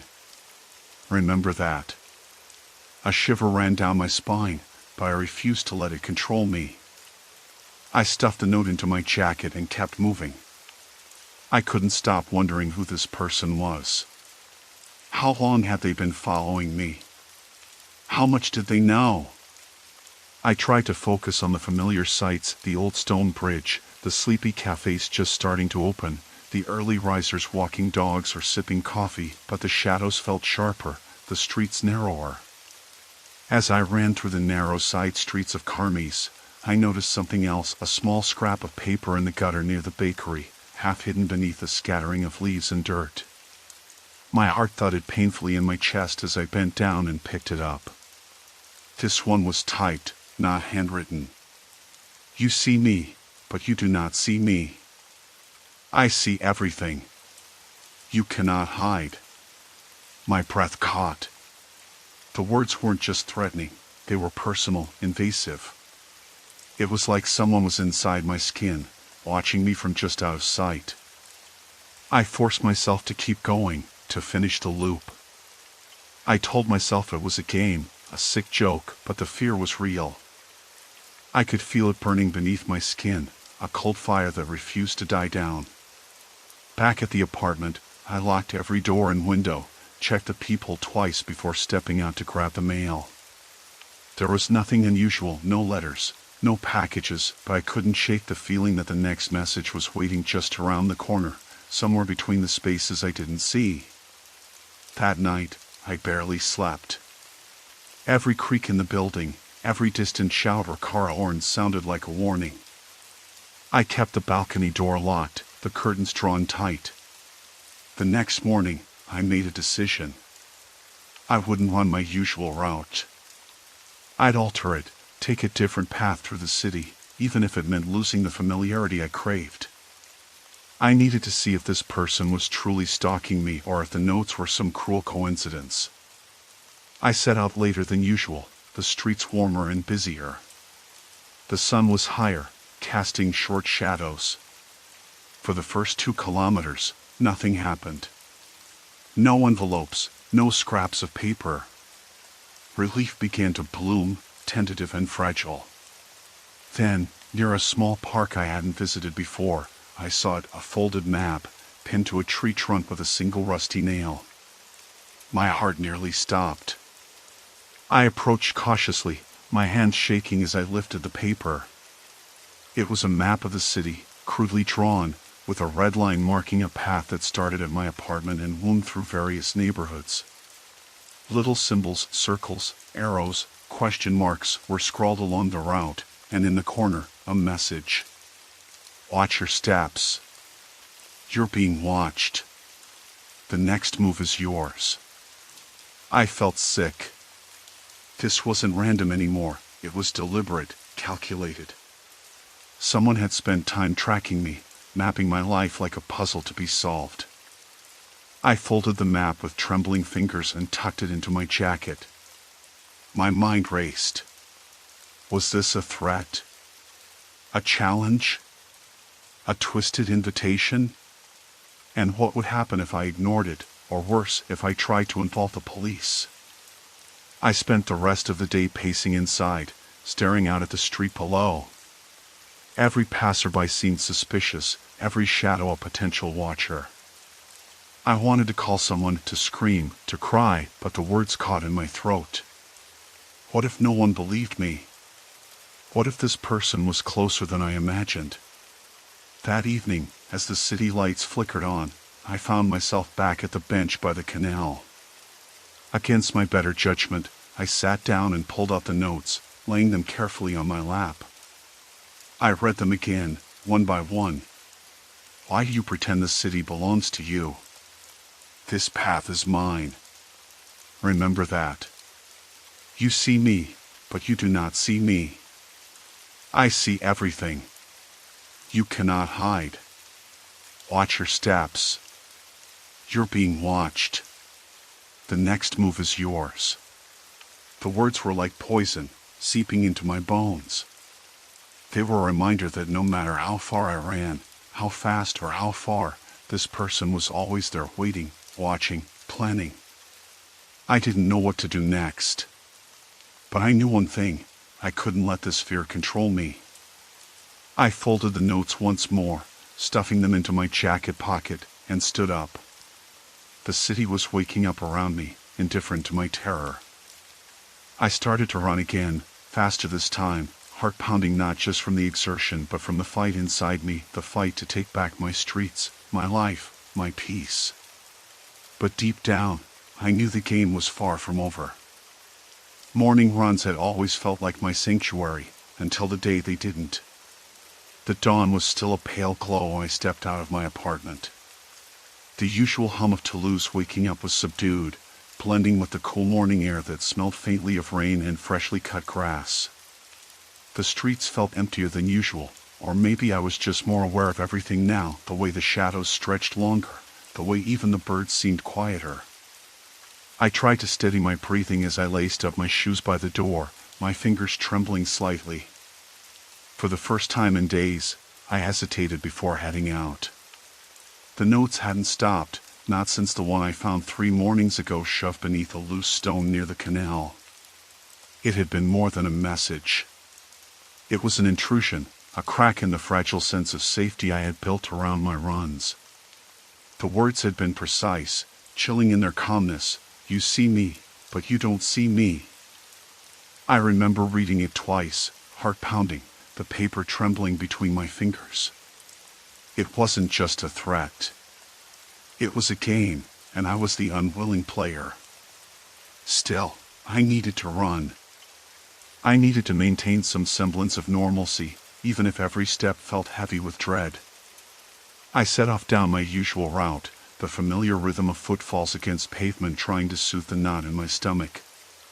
The canal was quiet, the water reflecting the pale sky. I forced my eyes ahead, ignoring the bushes lining the path where I now found myself scanning for anything out of place. Halfway through, near the old stone bridge, I slowed. My gaze landed on a small piece of paper tucked under a crack in the cobblestones. My throat tightened before I bent down and retrieved it.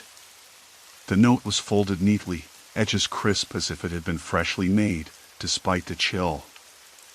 I unfolded it carefully, revealing a short message typed in a stark, sans serif font. I am closer than you think. Watch the shadows after the sun.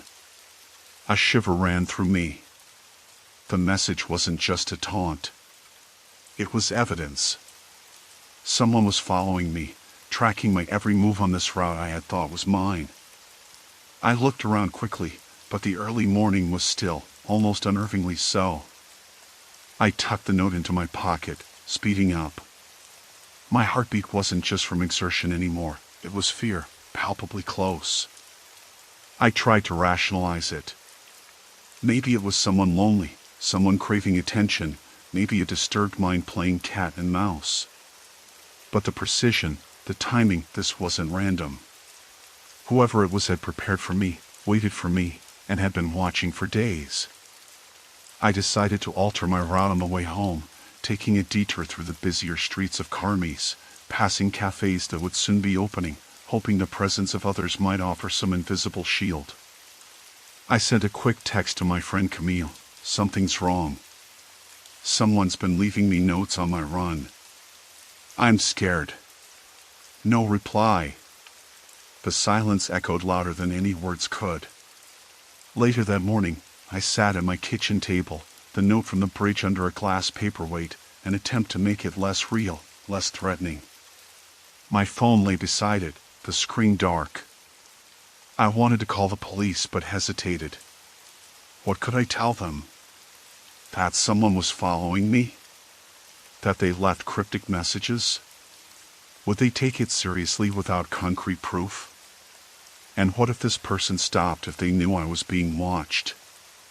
I was trapped between wanting to scream for help and fearing that any attention would escalate things. The rest of the day passed in a haze. I couldn't focus on work, couldn't shake the feeling of unseen eyes on me. Every time my phone buzzed, my heart jumped, anticipating a message, a call, or worse. That evening, Camille finally called back. Her voice was sharp, worried.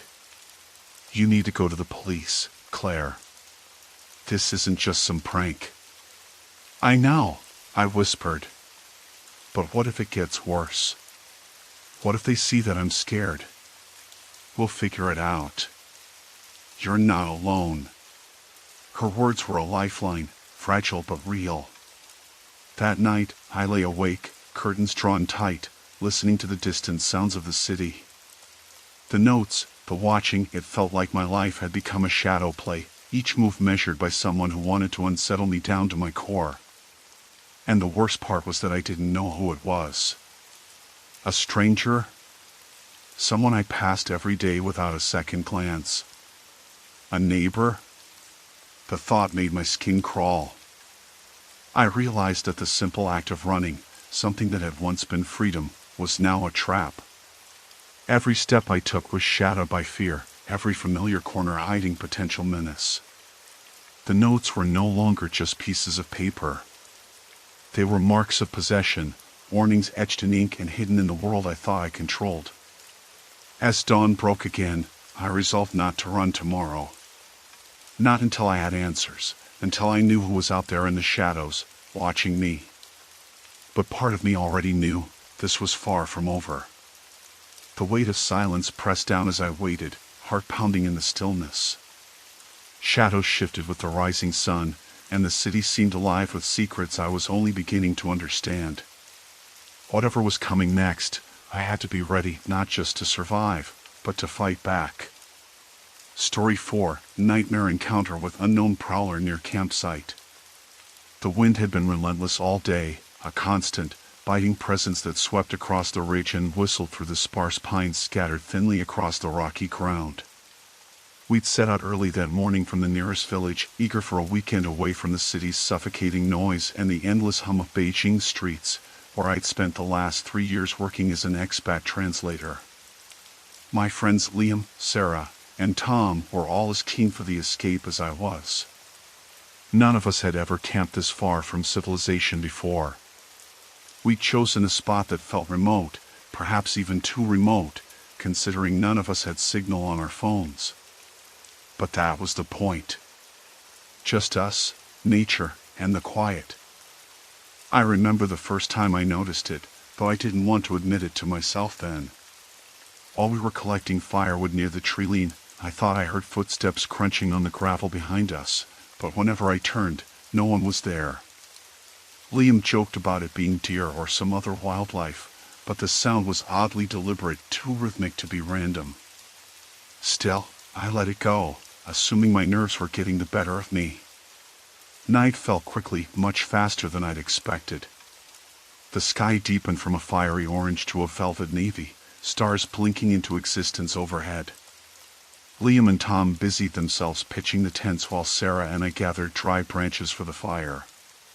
The crackle and warmth of the flames brought some comfort, but I kept glancing beyond the perimeter of our small campsite, trying to catch sight of movement in the dark. Everything was silent except for the occasional pop and hiss of burning wood. Then, just as I was about to suggest we turn in for the night, I heard a faint but distinct crunching sound, like footsteps, circling somewhere beyond the tents. My heart jumped, and I froze for a moment, straining to listen. "Did you hear that?" I said quietly to Sarah, who was crouched by the fire. She looked up sharply. "Hear what?" "Footsteps. Outside.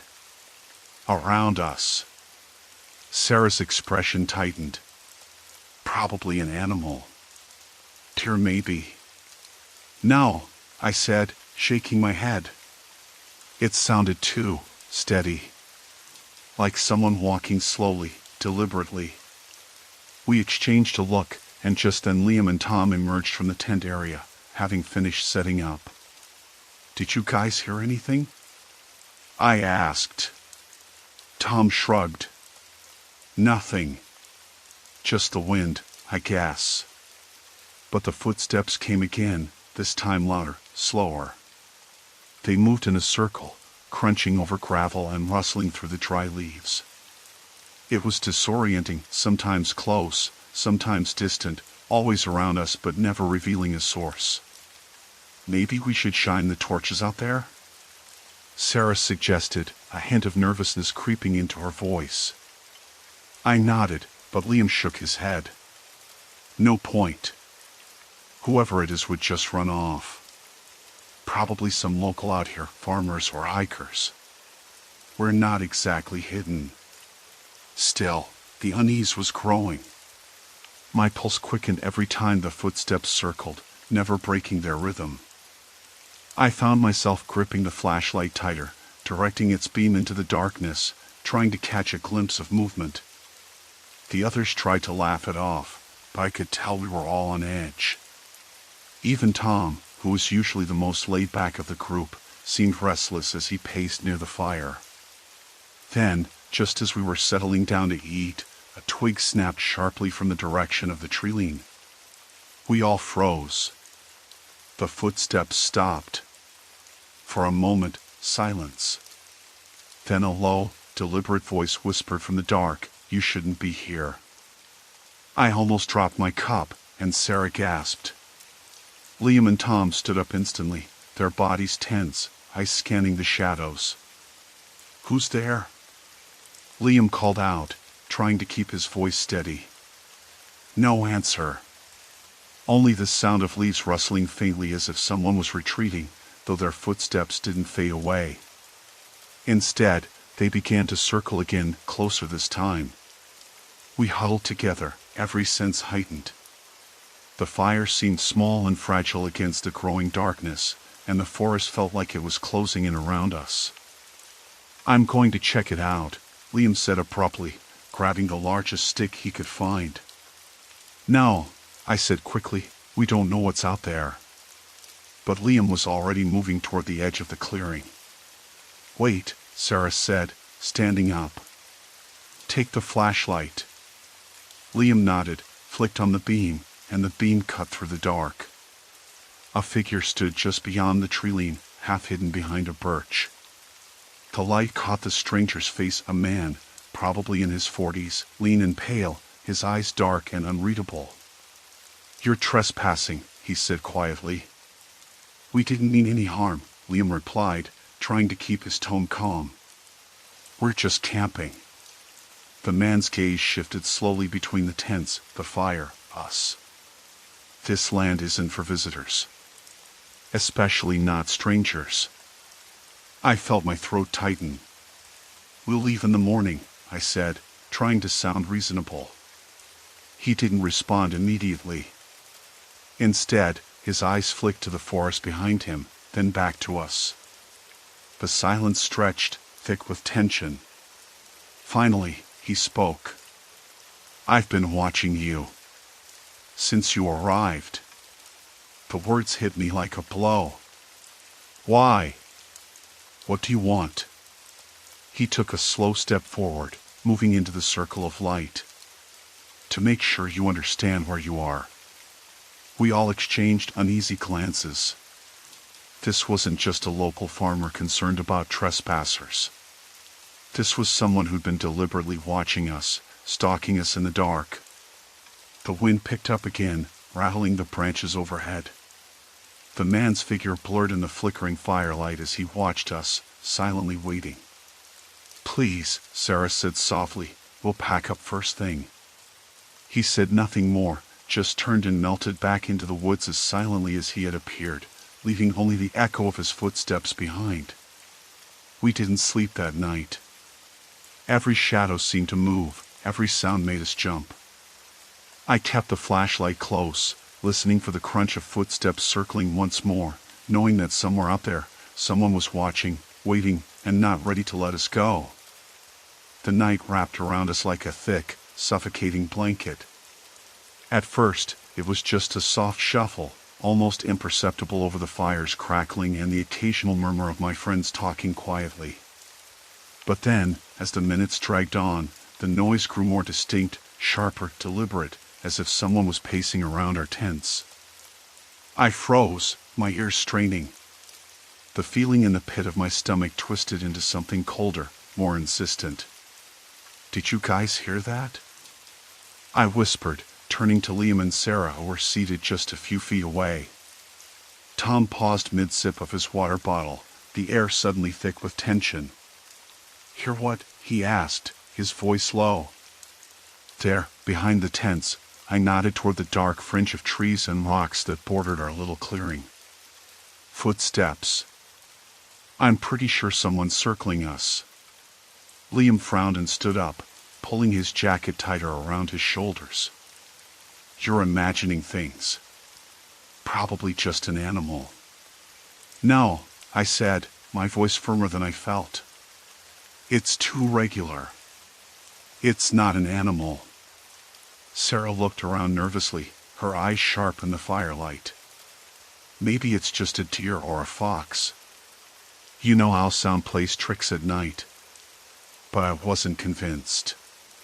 The footsteps came again, slow and measured, stopping, then moving again, circling. It wasn't random. Whoever it was aware of us. Watching. "We need to check," Liam said, already reaching for his flashlight. His tone was tense but resolute. "Better safe than sorry." "Wait," I said quickly. "We should stay together." "No," Liam insisted. "If there is someone, we don't want to give away our position all at once." "I'll take a look." I shook my head. "No. We should all go." Tom stood up, placing a hand on Liam's shoulder. "Maybe we don't want to confront whoever it is.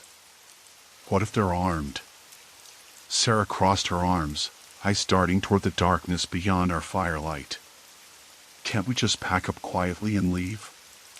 The idea was tempting, but I was reluctant.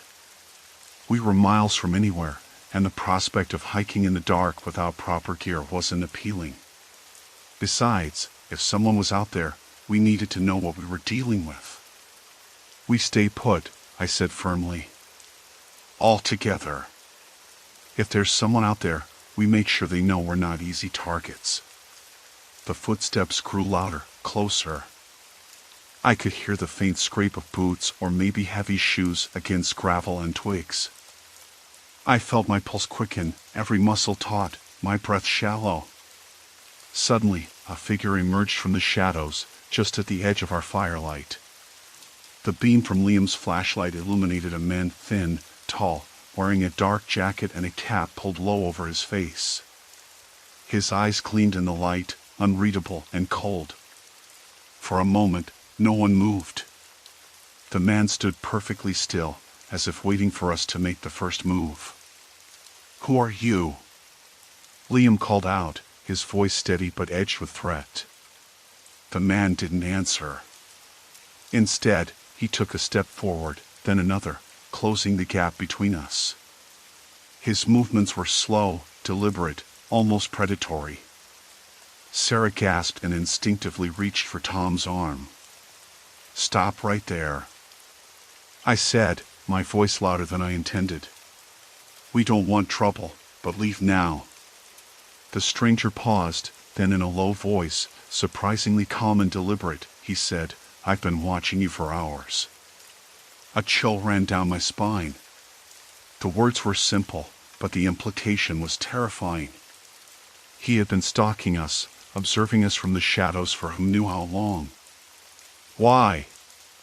Tom demanded, stepping slightly in front of Sarah. The man didn't answer right away. Instead, he looked from each of us to the others, as if weighing us, calculating. Finally, he spoke, "This is my land. People like you trespassers, they don't belong here." The venom in his tone was unmistakable. "We didn't know," Liam said, trying to keep his voice calm, though I could hear the edge of fear beneath it. "We just wanted to camp, to get away for a bit." The stranger snorted, a harsh, humorless sound. "Get away? You brought your city ways into my hills. You think you can just come and set up camp like it's a park? What do you want from us?" I asked, trying to steady my voice. "We'll leave in the morning." He took a step closer, and I could smell the sharp scent of tobacco and something else sour, metallic. "You're going to leave now," he said. "Pack up your things and get out. Or I'll make sure you never come back." The threat hung in the air, heavy and suffocating. Sarah whimpered softly, and I felt a surge of protectiveness. But there was no mistaking the danger this man represented. We were outnumbered, outmatched, and completely exposed. Liam glanced at me, then back at the man. "We don't want any trouble," he said evenly. "We'll pack up first light." The man nodded once, sharply, and then retreated into the darkness, his footsteps fading until they were gone. We sat back down around the fire, hearts pounding, the night suddenly feeling colder and darker than before. "Who was that?" Sarah asked, voice trembling. "I don't know," I admitted honestly. "But I don't think he's just some angry local. There was something off about him." For the rest of the night, none of us slept. Every shadow seemed to shift and move, every sound set our nerves on edge. We took turns watching as the fire burned low, the silence almost unbearable. When dawn finally broke, pale and gray, we packed our gear in hurried silence. The man had vanished, but the memory of his eyes watching us remained, sharper and more terrifying than any creature of the dark. As we tramped back down the ridge toward the village, the weight of his presence lingered, a reminder that the wild isn't just nature. Sometimes, it's people, strangers who watch and wait in the dark, that are the real danger. I glanced back once, toward the place we'd left behind. Somewhere in the shadows, I knew he was still there, waiting. And that was the part that scared me most. That night, The wind had dropped to a brittle stillness, leaving the world outside our little camp more exposed than I'd imagined it would be. I wasn't the only one awake. Through the thin fabric, I could hear Liam's uneven breathing from the tent beside mine, and faintly, Sarah and Tom whispering in low voices. The others had tried to shrug off the unease, but I knew they were just as unsettled as I was. Maybe more. Then came the footsteps again. Soft, deliberate, circling. At first, I thought they might be coming from a deer or an animal, but the pattern didn't fit. The crunch of the gravel and twigs was too measured, too steady, like someone was deliberately walking around the perimeter of our camp. I sat up slowly, heart pounding in my throat, not wanting to alert the others just yet. My flashlight lay within reach, and I nudged it closer with my foot. Liam's voice broke the silence. "Did you hear that?" he whispered, voice low and cautious. I nodded, pressing my ear against the tent wall. The footsteps stopped suddenly, then resumed, this time moving closer. "Maybe it's just a fox," Sarah suggested, though her voice wavered. "You don't hear foxes tiptoeing like that," I responded. "And not in a circle." Tom was quiet, his breathing sharper now. I caught the faintest rustle of fabric. He was probably reaching for his knife or a flashlight. The footsteps began to circle once more. There was a strange rhythm to them, as if the person was taking deliberate care not to make too much noise, but still wanting to be heard. It sent a cold tingle down my spine. "Should we get out?" Liam asked, his voice hushed but tense. "Not yet," I said. "We need to see who it is first." We all unzipped our tents quietly and crawled out, sticking close to the fire. The glow was weak, but enough to cast long shadows across the rocky ground. The forest beyond was black, impenetrable. "I don't see anything," Sarah whispered, eyes wide. Then, a movement caught my eye just beyond the tree-line. A shadow shifted. A man stepped forward, his face half hidden under a dark hood, eyes reflecting the firelight. My breath caught in my throat. He was thin, wiry, and carried a small pack slung over one shoulder. His gaze was fixed on us, unreadable and cold. "Who are you?" Liam called out, trying to sound firm but calm. The man didn't answer. Instead, he took a slow step forward, the crunch of his boots crisp in the still night. "Hey, back off," I said, raising my voice, trying to sound braver than I felt. "This is private land. We're just camping." He stopped, just beyond the firelight's reach, and for a moment, I thought he might disappear into the woods. But then, with a sudden movement, he crouched down, pulling something from his pack, a small flashlight. He clicked it on, sweeping the beam across the tents and us, the sudden brightness burning into my eyes. "Why are you here?" Sarah demanded, taking a step forward. The man's voice was low and rough. "I've been watching. You shouldn't be here." "We're just passing through," Liam said, stepping in front of us protectively. "No harm meant." The man's eyes flicked to Liam, then back to me. "You think it's that simple? This land is mine. Been here longer than you.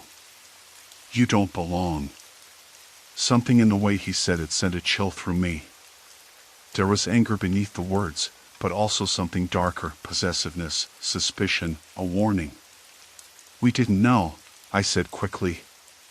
"We're sorry if we disturbed anything." He laughed, a dry, humorless sound. "Sorry doesn't mean anything. Not out here." I glanced at the others. Tom was tense, fingers curled around the handle of his knife, ready if things got worse. Sarah was shaking slightly, but trying to stay brave. "We'll pack up at first light," Liam said. "No trouble." The man stood up slowly. He looked us over one more time, then nodded once. "Good. Because if I catch you out here after dark again, It won't be just words." And with that, he turned and vanished into the blackness of the forest. We stood there for a long moment, the weight of what had just happened settling over us. The fire popped and crackled, the only sound in the heavy night.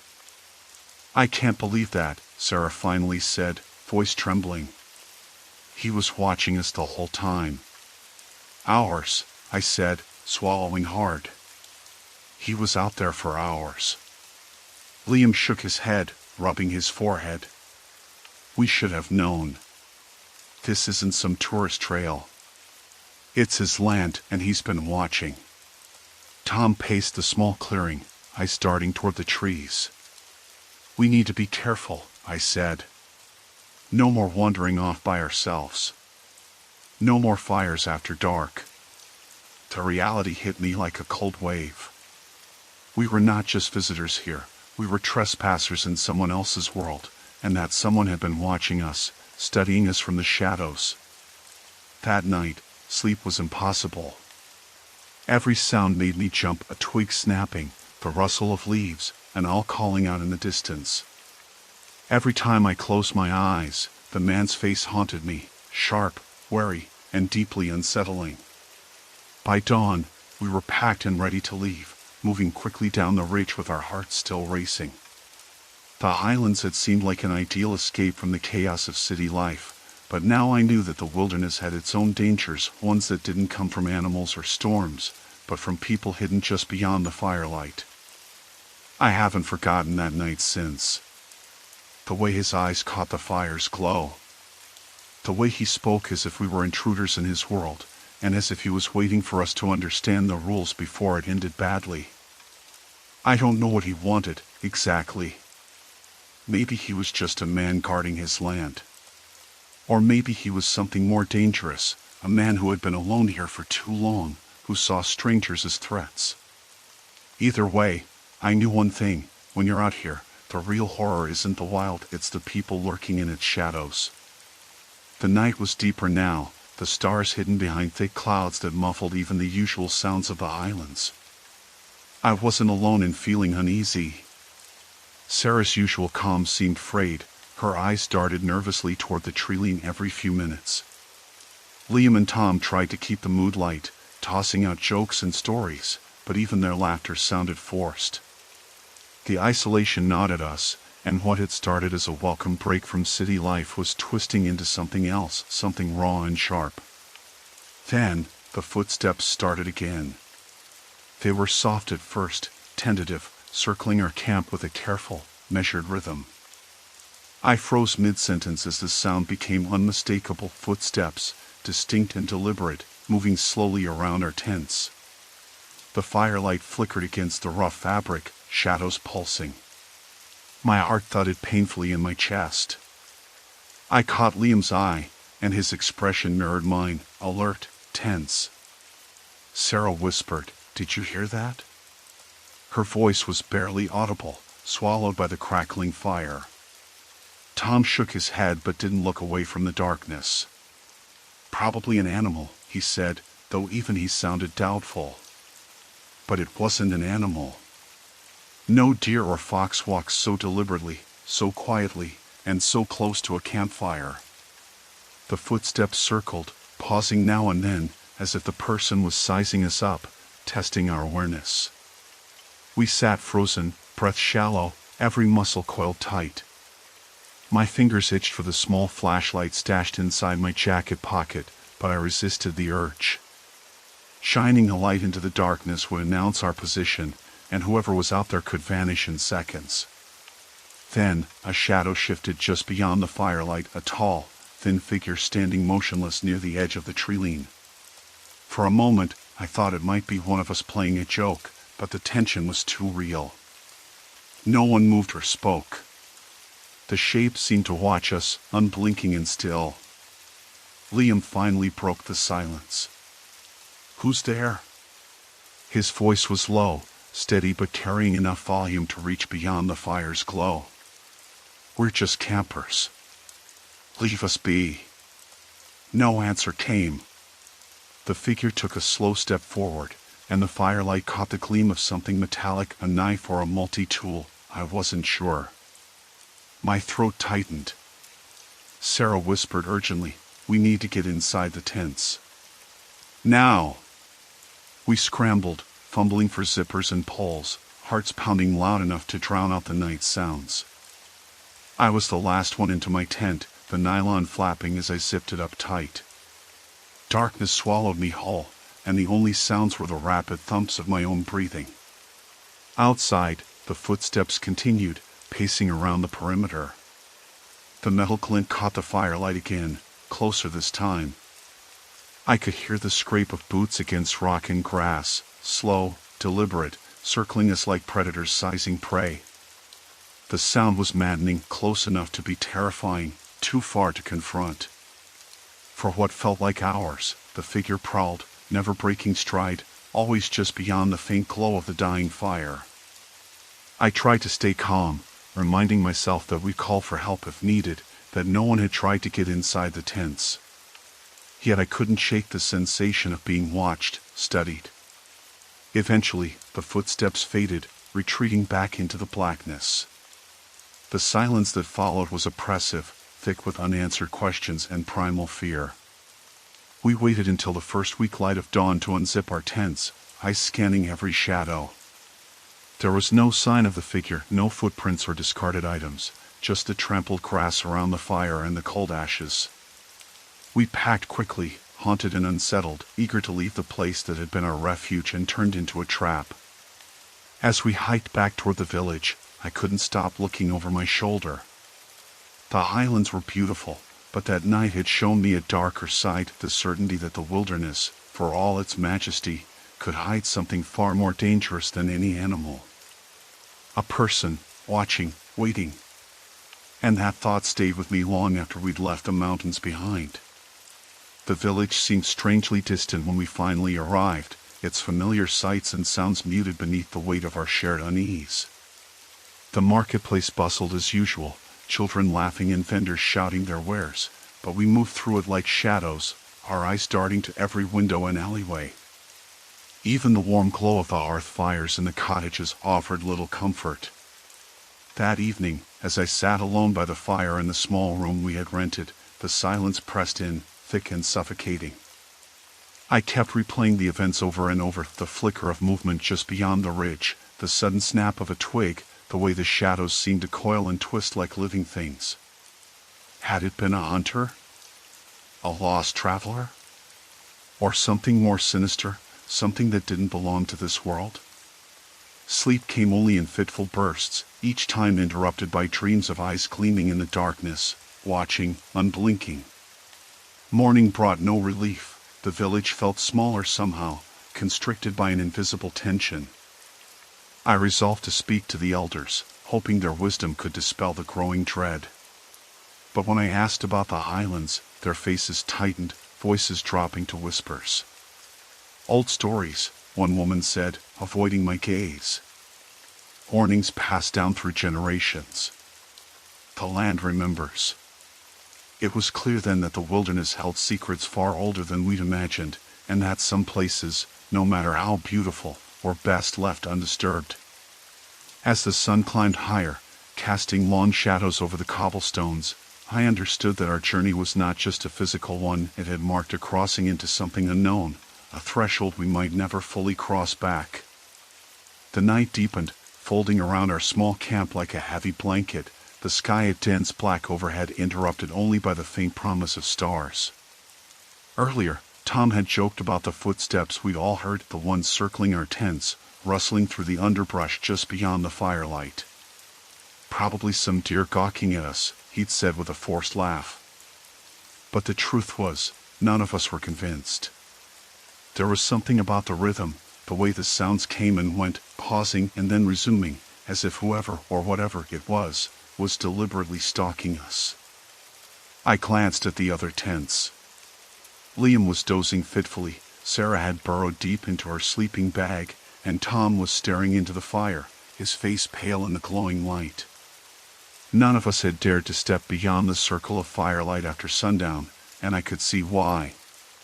Something felt wrong in the dark. It was then that I heard it again, the soft crunching of gravel underfoot, slow but steady, moving deliberately around the outer edge of the clearing, tracing a wide, cautious circle around our camp. My heart thudded painfully in my chest, loud enough I was sure the others could hear it. The footsteps were too measured to be an animal, and too close to be coincidence. I set down my half-empty bottle of water and stood, trying to be as quiet as possible. "Did you hear that?" I whispered, stepping closer to Liam's tent. Tom nodded, eyes wide. "Yeah. Whoever it is, they're circling us." His voice was low, tense. Sarah peeked out of her tent flap, face pale. "Should we call out? Maybe they'll go away if they know we're awake." I shook my head. "No.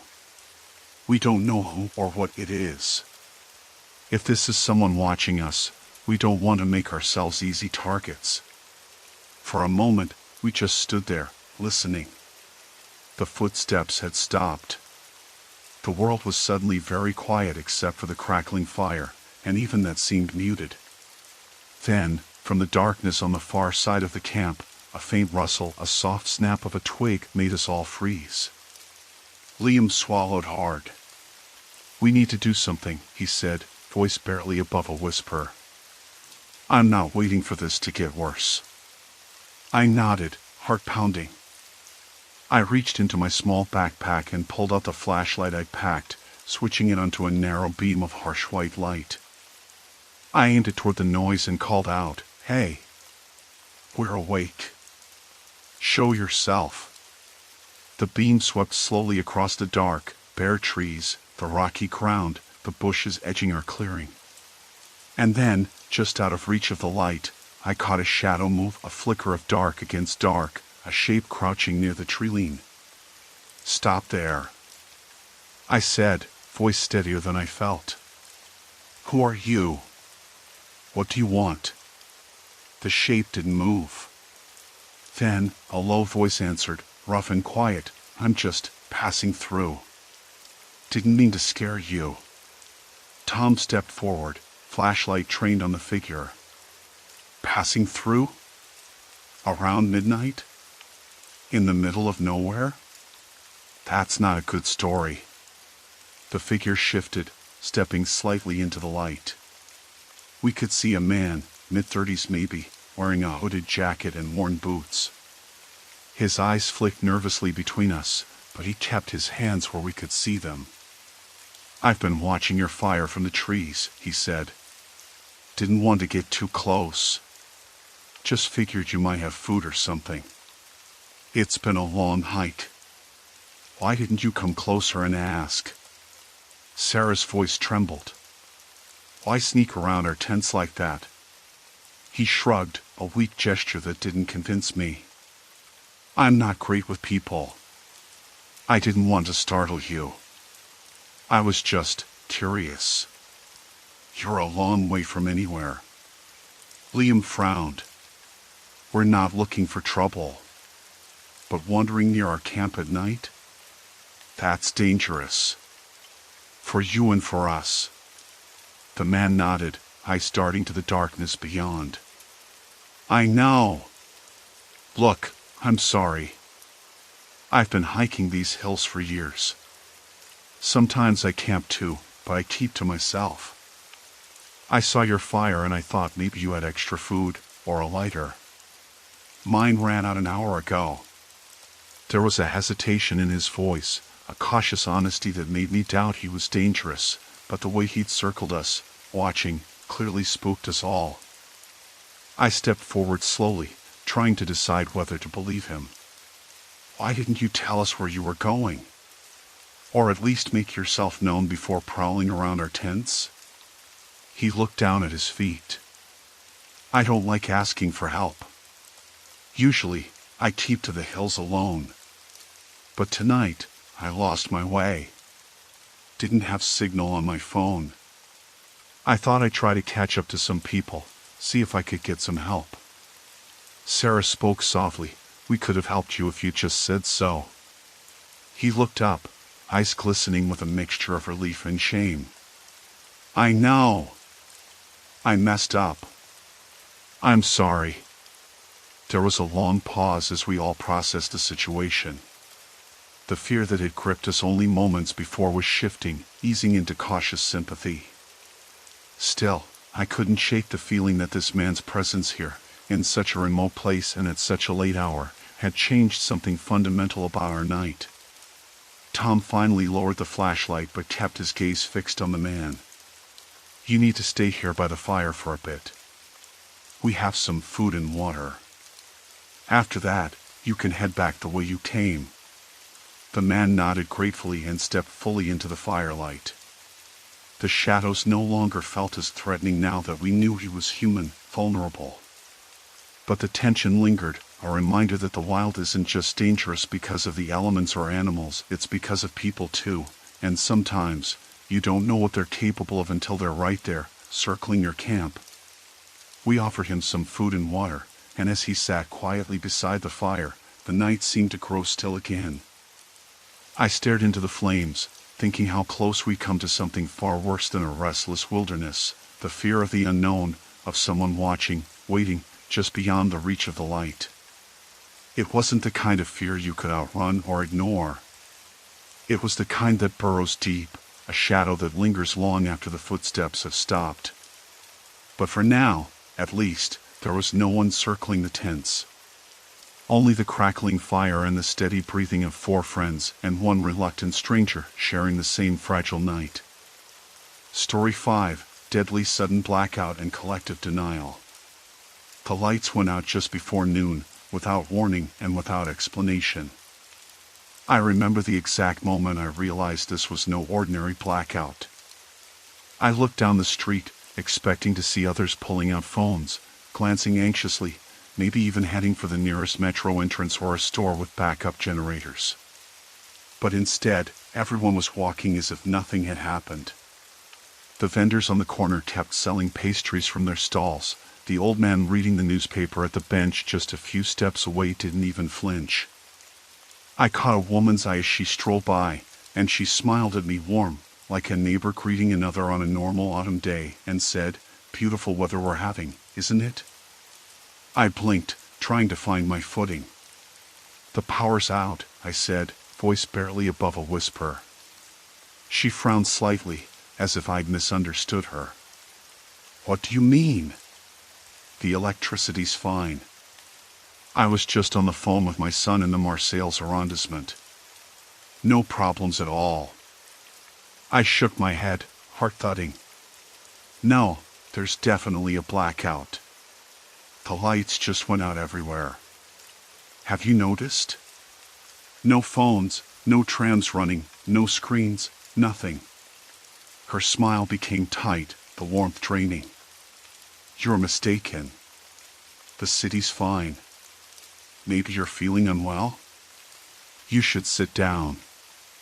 I hesitated, suddenly feeling the weight of eyes on me, curious, concerned, but distinctly now alarmed. The realization dawned slowly, like a cold drip in my spine. No one else believed the blackout had happened. To them, the power grid was humming along as usual. Every store clerk, passerby, and commuter insisted the world hadn't shifted at all. The sense of isolation was immediate and profound.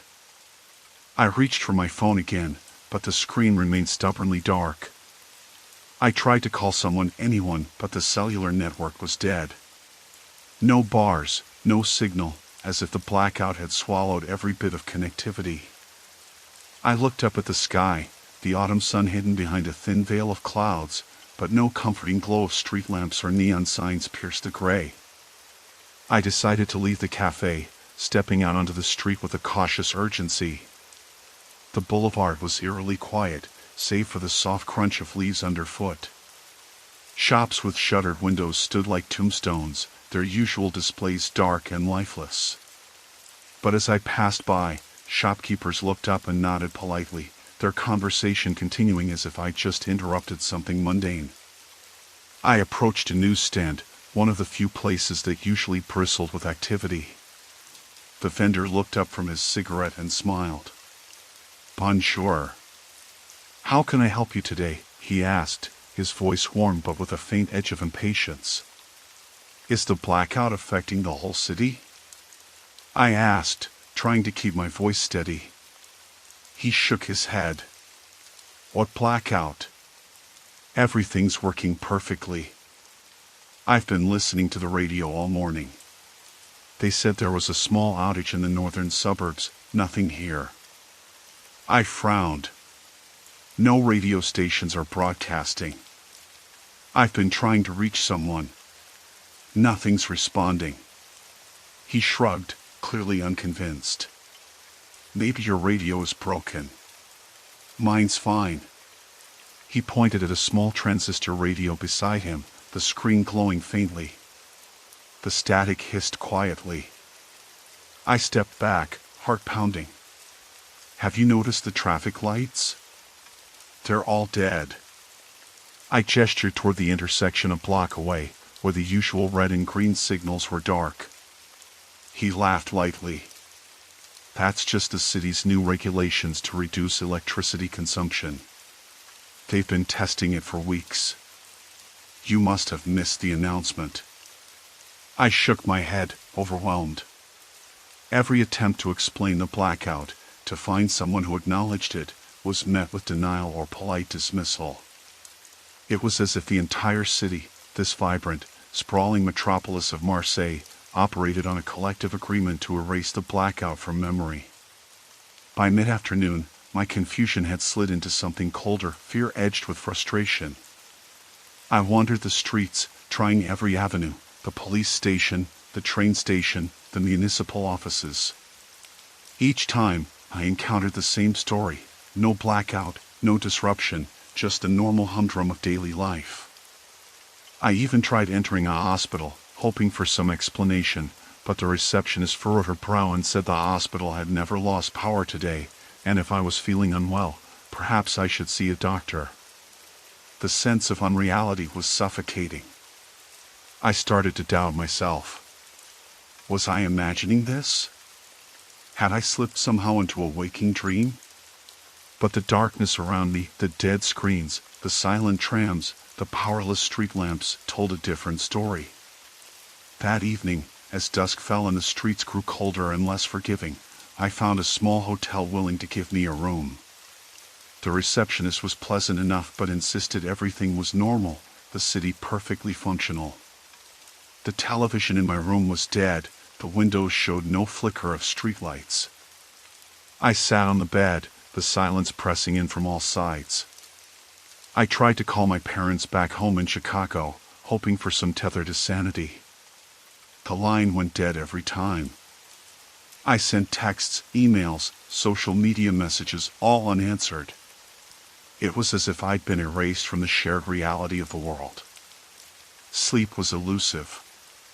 I lay awake, listening to the dark outside my window, the occasional distant shout or car horn breaking the silence. I wondered if I'd be seen as insane if I told someone what I was experiencing. The city, my city, had agreed to pretend the blackout never happened, and I was the only one left to remember. The next morning, I resolved to find answers, not from the city, but from myself. If no one would acknowledge the blackout, maybe I could find proof, some trace that the reality I lived in was true. But as I dressed and prepared to face the streets again, the weight of isolation pressed down harder than ever. I wasn't just alone. I was invisible. Her smile faltered for a flicker of a second, then she shook her head, resolute. I swallowed hard because I wanted to believe her. I wanted to chalk it up to some kind of mistake, maybe an isolated glitch in my phone's reception or a hallucination brought on by stress. But deep down, I knew it wasn't that simple. My phone was dead, completely unresponsive since the blackout. The tram I'd seen stalled a few minutes ago hadn't moved an inch. The traffic lights at the intersection were dark, and every business storefront I passed had their interior lights off. Not a single screen lit up, not one sign blinking. Still, I forced a tight smile. Maybe you're right. Maybe I'm just imagining things. I looked down the street, searching for any sign of normalcy, something to cling to. But all I saw were blank screens, dormant neon signs, and people going about their days as if nothing had changed. I tried to talk to more people. The older man on the bench, the couple walking their dog, the woman sitting by the corner market who usually greeted me with a cheerful nod. Every single one insisted the power had never gone out. "Everything's perfectly fine," they said. "You should see a doctor if you're feeling unwell." When I mentioned the blacked out traffic lights, they either shrugged or shook their heads incredulously. "Those lights have been on all day," one said. "You must have missed them." By mid-afternoon, I was pacing in front of the local post office, trying to make sense of it all. The line of people waiting inside was moving at a normal, steady pace. The clerks behind the counter were chatting and stamping letters as if nothing was amiss. I walked inside and asked the woman at the counter, "Did the power go out today?" "Because outside it's all dark." She looked at me, her eyes narrowing slightly. "The lights have been on all day. You're probably confused or playing a joke." There was a tightness to her voice now, like I was an unwelcome disruption. "Don't waste your time." That was the first time I noticed people starting to avoid me, or worse, stare with suspicion. A man near the door muttered something under his breath and shifted away. A mother pulled her child closer, whispering urgently. I felt a chill crawl up my spine. I wasn't just being ignored, I was being singled out. I left the post office and wandered aimlessly through the streets. The building's dark windows seemed to mock me. No glow from within, no flicker of electricity, nothing. The cafes had candles on their tables, but the patrons around me were eating and drinking as if the place was bathed in the usual fluorescent light. No one lit those candles, they stayed unlit. Yet no one seemed to notice. I found myself standing in front of the tram station again. The tram was still there, motionless. I asked the driver if the power had been out, and he looked at me with genuine confusion. "Power out?" "No, we've been running all day." "You must be mistaken." I looked at his uniform, his badge, the blank tram screen behind him. It was all dead to the world, but to him, everything was fine. I started recording videos on my phone, desperate to document the blackout. But the screen refused to turn on. The camera app wouldn't open. I tried calling friends, sending messages, but my phone was completely dead even with full battery earlier. It wouldn't respond.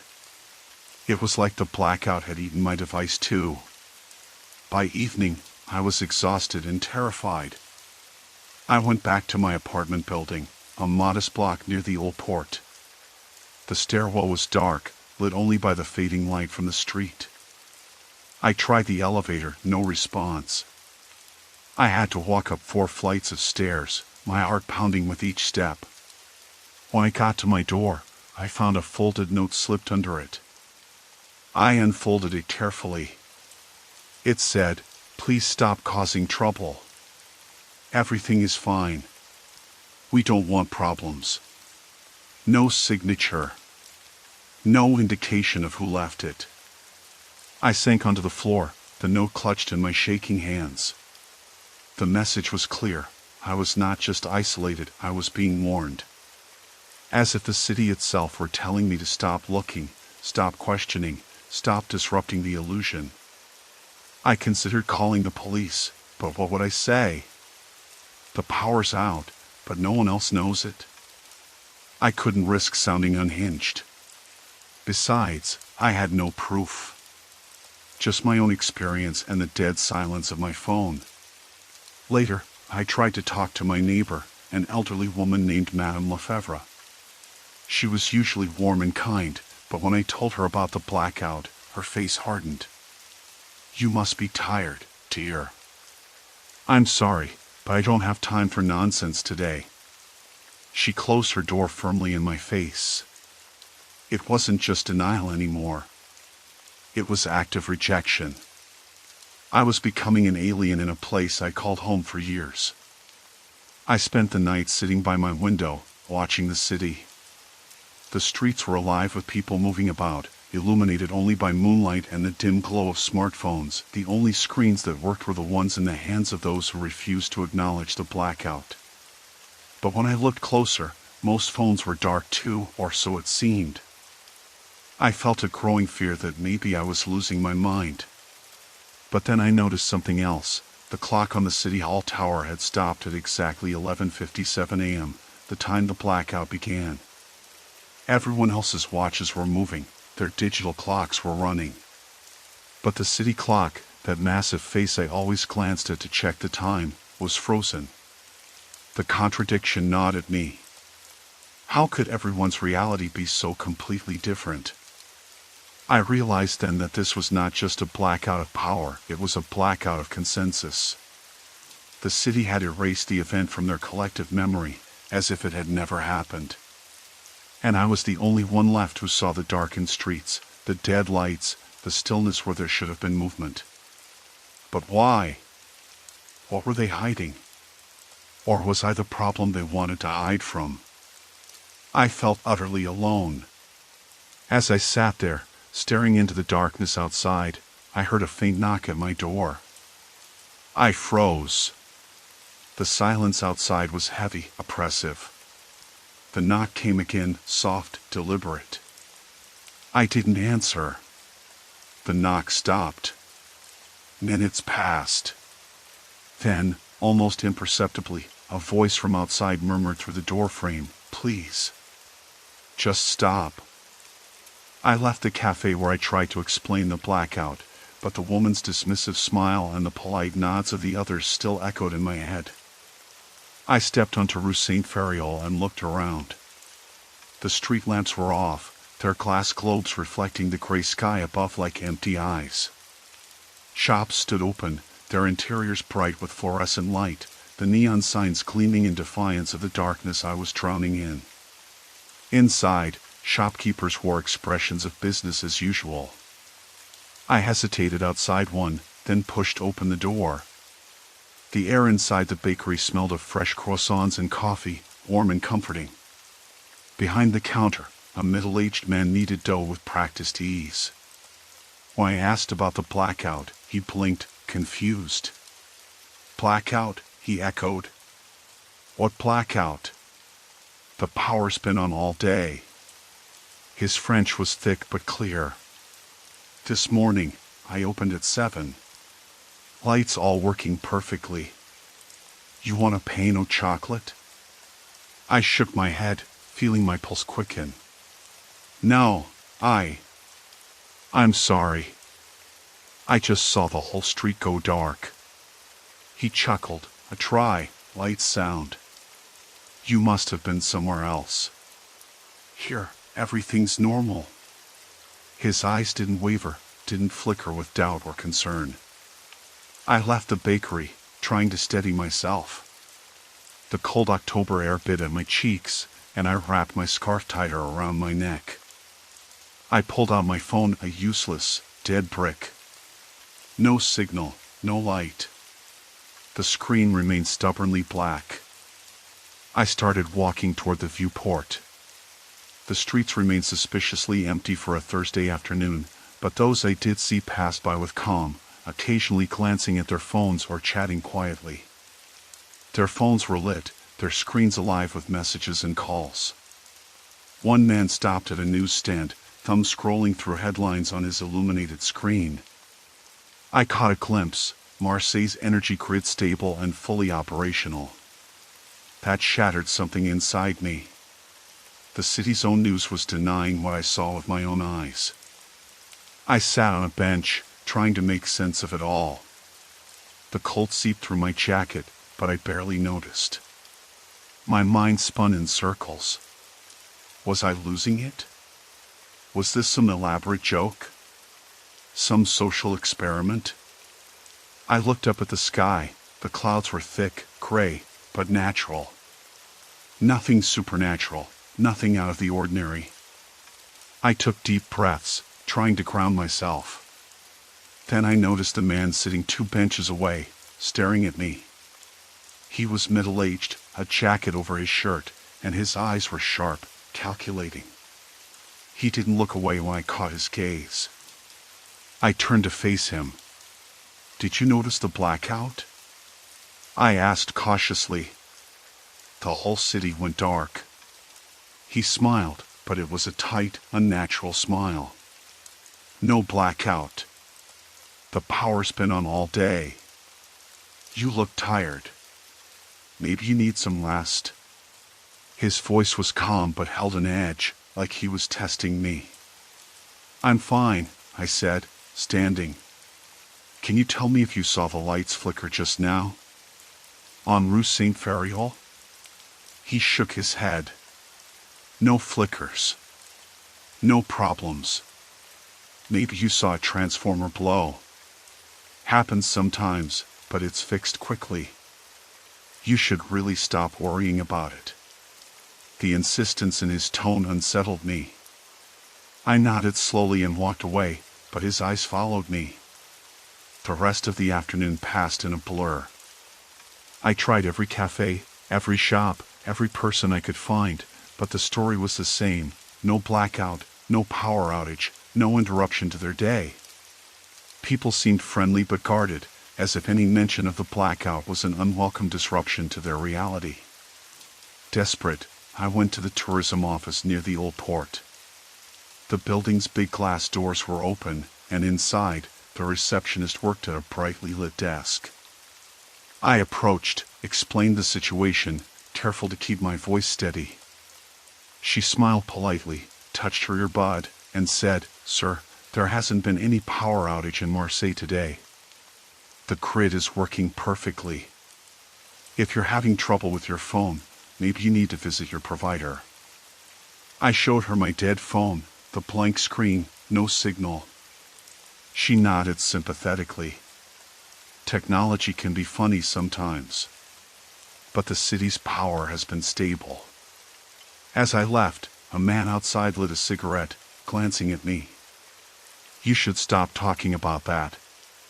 It makes people uncomfortable." Uncomfortable? I was the one who felt like an intruder in a world that refused to acknowledge the blackout. By evening, the streets had grown darker, not from the absence of power, but from the setting sun. I passed a group of teenagers laughing, their phones glowing in their hands. One of them looked up, saw me staring, and said, "Hey, you okay? You look lost." I didn't answer. I felt a sinking emptiness gnawing at me. The city was alive, but I was alone, trapped in a version of reality no one else saw. I tried calling a friend, but the number wouldn't connect. I sent messages, but no replies came. It was like I'd fallen through a crack in the world. Back at my flat, I flicked on every light switch. Nothing. I checked the fuse box, it was intact. The outlets had no power. Outside, the city glowed brightly, windows lit up like beacons, the hum of Marseille's nightlife filling the air. I sat by my window, watching the city pulse with energy I couldn't share. Was I going mad? Or was this some kind of mass psychological phenomenon? Was I the only one trapped in a blackout no one else acknowledged? Sleep evaded me. The silence inside my apartment was oppressive, a cold void contrasting with the vibrant life just beyond the glass. I could hear voices from the street, music, laughter, life continuing as if nothing had happened. And yet, I knew the truth. The blackout was real. I had lived it. But the city denied it with every fiber of its being. In the dark, I felt the first creeping tendrils of fear, not for my safety, but for my sanity. Because if the world insisted my reality was false, then what was left for me to trust? I wasn't sure I had the answer. But I knew one thing. This was only the beginning. Morning spilled over Marseille like it always did, pale and hesitant through fogged windows. I stepped into the narrow street, clutching the small paper bag with the croissants I'd grabbed from the boulangerie. The bell above the shop door jingled normally as I left, but inside, the owner had given me a strange look. "Ah, the power's been on all morning, hasn't it?" she said brightly, as though responding to an unspoken question. "Probably a local glitch you experienced." I forced a smile and nodded, swallowing the urge to press her. It was the same everywhere. People insisted the electricity had never faltered. Trams had run on schedule, their LED displays flickering perfectly, phones were charged and calls uninterrupted, cafes hummed with the usual morning rush, their machines steaming and buzzing. Yet, I remembered the darkness, the silence, the dead screens. The emptiness of the streets when the city didn't move.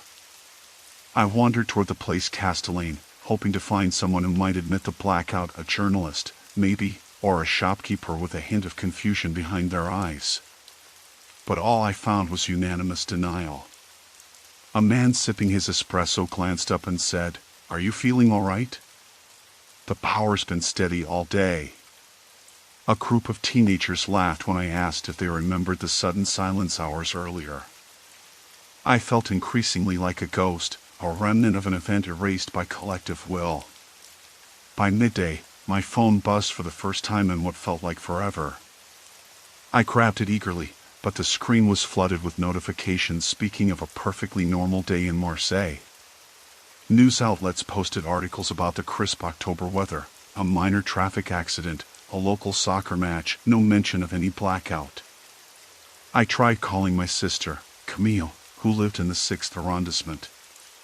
The line rang normally and then clicked into voicemail as always. I left a message, careful to sound calm despite the knot tightening in my chest. "Hey, Camille. It's me. I just wanted to check if you noticed any power outage today. I thought the power went out around noon, but everyone says nothing happened. Call me back when you can." Minutes stretched. No call.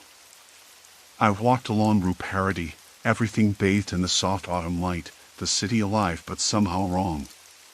At the station, electronic boards displayed arrivals and departures flawlessly. The trams glided in and out, passengers chatting and scrolling on their phones. No one seemed to perceive the fracture in reality I was grappling with. A sinking realization crept over me. No one else remembered the blackout, because it never happened, at least, not in their shared experience. My reality alone, fractured and isolated. I found a bench near the fountain and sat, pulling out the crumpled crepe wrapper from my pocket. I tried to steady my breathing, to think through the possibilities. Was I losing my grip on reality? Could I have dreamed the outage? Yet, the darkness had been so vivid, so complete. And the silence, it was deafening. My mind replayed every conversation, every glance that had felt off. The old man on the bench had told me the power had never been out. The woman who smiled and commented on the weather had insisted the grid was flawless. Even the policeman on patrol laughed when I asked about the blackout, saying, "You need more sleep, monsieur." I caught my reflection in a shop window, a pale man with tired eyes, clutching an invisible thread that connected him to a world no one else saw. As afternoon faded into early evening, I decided to visit the municipal offices. If anyone would acknowledge an official blackout, it would be there. The building loomed with its grand stone facade, flags fluttering in the breeze. Inside, I approached the clerk, an older woman with wire-frame glasses, who typed steadily at her computer. I hesitated, then asked, "Excuse me, do you have any record of a power outage today?" She looked up and smiled gently. "No, monsieur. Everything's been smooth as always. We monitor it closely. No interruptions. Even around noon?" I pressed. She nodded. "No problems reported. Is everything all right with your electricity?" I nodded, swallowing down the lump in my throat. "Yes. Thank you." Outside, the sky was bruising with the onset of dusk. The streets were bathed in golden light, the city's hum growing louder. I pulled my jacket tighter, feeling the weight of invisible walls closing in. In the metro station, I tried again. The automated announcements were clear and precise. Screens showed advertisements and news flashes. I asked a station attendant if any blackout had disrupted service. He laughed, shaking his head. "Non, monsieur. The trains have been running all day. You must be mistaken." I didn't argue. On the tram ride home, I sat by the window, watching Marseille slide past in its familiar rhythms. I imagined the blackout fading like a bad dream in the minds of others, while it burned in mine with stubborn clarity. Back in my apartment, the power hummed steadily. The television's glow filled the room. I flicked through channels, each one glossy and uninterrupted. It was impossible to prove anything. Impossible to share an experience that everyone else denied. I tried calling Camille again, but the line was busy. I left another message, my voice quieter this time. Later, I scrolled through social media, searching for clues, comments, anyone else who might have noticed anything. But the feeds were filled with pictures of the city bathed in sunlight, smiling faces at cafes, and ordinary life. No mention of a blackout. No sign that anyone else had seen the abyss I'd witnessed. A creeping suspicion took hold. Was this all some kind of psychological experiment? A mass hallucination induced by unknown means? Or something more sinister, a coordinated erasure of a moment that could not be allowed to exist? I couldn't know. I had no allies. No proof. And yet the memory was real. The silence was real. The darkness had been real. I went to the window and looked down the street. Lights glowed warmly from apartments. People passed by, chatting and laughing, their faces illuminated by street lamps and phone screens. They saw nothing amiss. They believed in the uninterrupted power grid. And I was left alone with the truth that isolated me, the unspoken event that didn't exist for anyone but me. The night crept in, swallowing the city's colors. Marseille's heartbeat continued undisturbed, unaware or unwilling to acknowledge the blackout in my world. I sat back, the weight of solitude anchoring me to the silence no one else heard. I kept my voice low as I stepped into the cafe on Rue Saint-Feriol, the one with the faded red awning and the chipped tile floor. I took a seat near the window and ordered an espresso, despite my growing unease. The barista, a young man with a tight smile, slid the cup across the counter without a second glance. He was talking on his phone a moment later, his voice casual, laughing about a football match like nothing was wrong. I tried again, this time asking the woman sitting next to me if she had noticed any outage earlier that day. She glanced up from her book, brow furrowing slightly. "Outage? No, I arrived just an hour ago. The lights have been on all day." Her tone was polite but firm, as though I just suggested something absurd. "How can you be so sure?" I pressed, lowering my voice. The entire city, there was no power for hours. The trams stopped. Shops were closed. I even saw people carrying candles on the street. She blinked, set her book down, and shook her head. "I don't know where you've been, but nothing like that happened here today. Life went on as normal." I swallowed hard, trying to suppress the panic building in my chest. Was I losing my mind? Was I the only person experiencing this? When I left the cafe, the autumn air felt colder somehow, sharper. The skies were a dull gray, and a thick fog was rolling in from the harbor. I walked toward the old port, hoping the water might offer some clarity, some grounding in reality. But nothing was as I remembered. In past days, the port was alive with fishermen unloading crates, tourists snapping photos, children chasing pigeons. Today, It was strangely animated but normal, boats bobbing in the water, vendors selling fresh fish under fluorescent lamps, couples strolling hand in hand beneath the glowing streetlights. Not a single person seemed to acknowledge that anything was amiss. I approached an elderly man sitting on a bench, feeding crumbs to a flock of pigeons. His face was lined and weathered, his hands trembling slightly in the cold. "Excuse me, sir," I said cautiously, "did you notice if the power went out earlier today?" He looked up, eyes clear but distant. "What nonsense are you talking about? The power's been steady since morning. If anything, it's been too bright today." He chuckled softly, shaking his head. "You're worrying over nothing, mon ami." The words hit me like a blow. Everyone was telling me the same thing, denying the blackout, insisting the power had never faltered. Was this some kind of collective delusion? Had I walked into a trap of my own mind? I started to pace along the quay, scanning faces, searching for any sign of confusion or acknowledgement.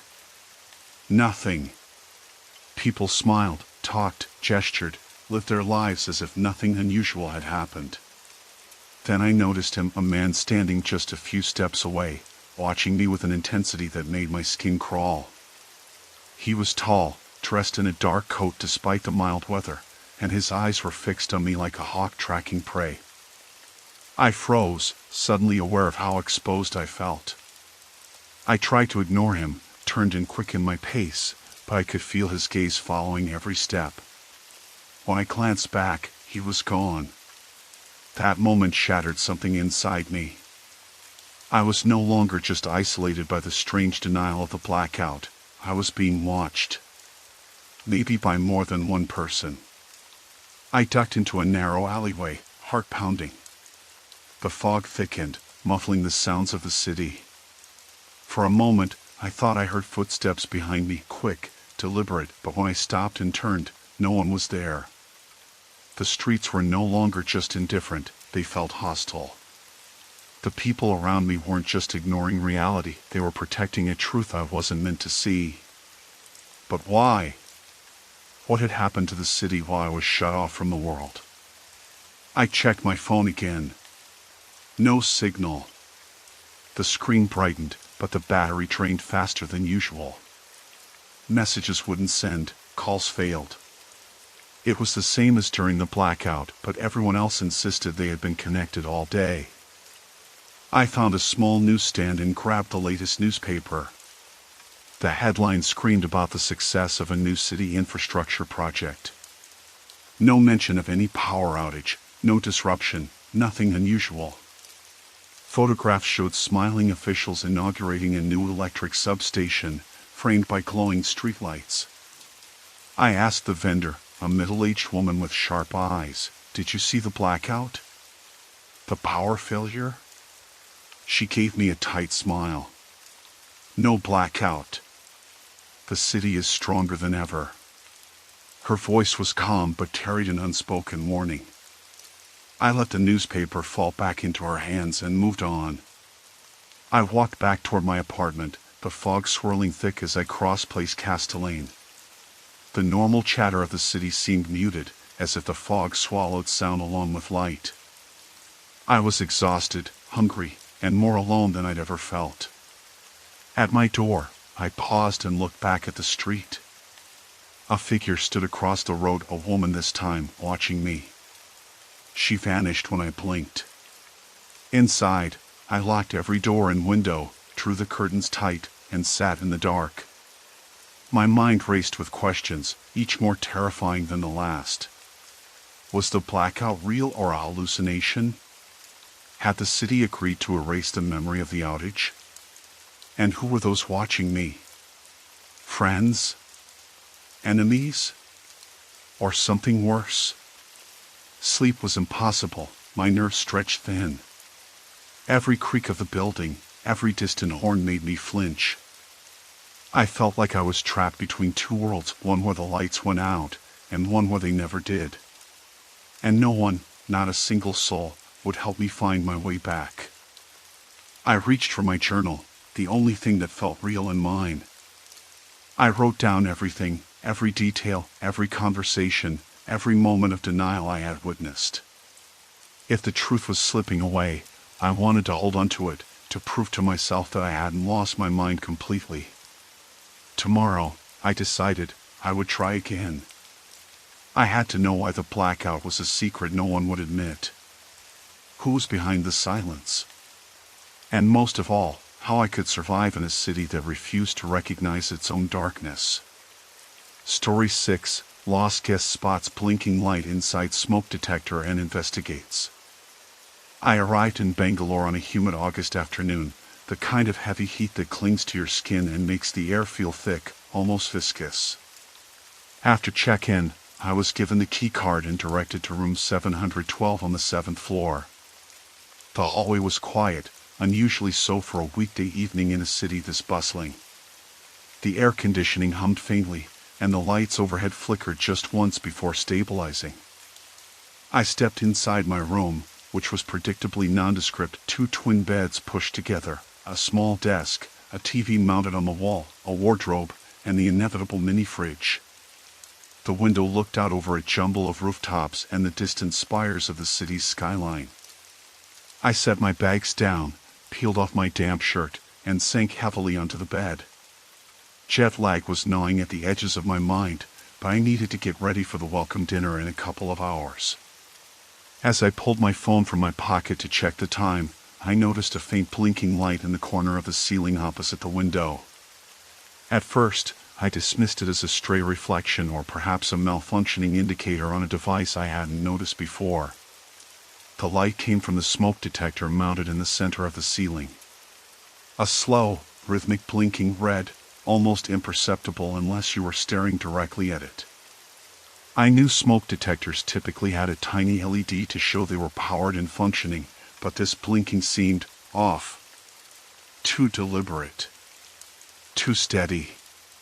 Curiosity got the better of me. I grabbed a chair from the desk, placed it beneath the detector, and climbed up. The device was a white plastic dome, about 6 inches in diameter, blending seamlessly with the ceiling. I circled the edge of it with my fingertips, feeling for seams or anything unusual.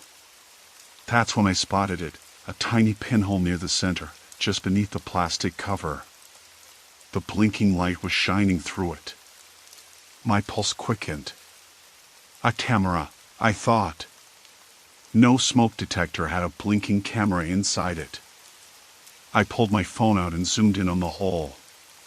Sure enough, behind the plastic cover was a small lens, shining faintly red and catching the light from my phone's screen.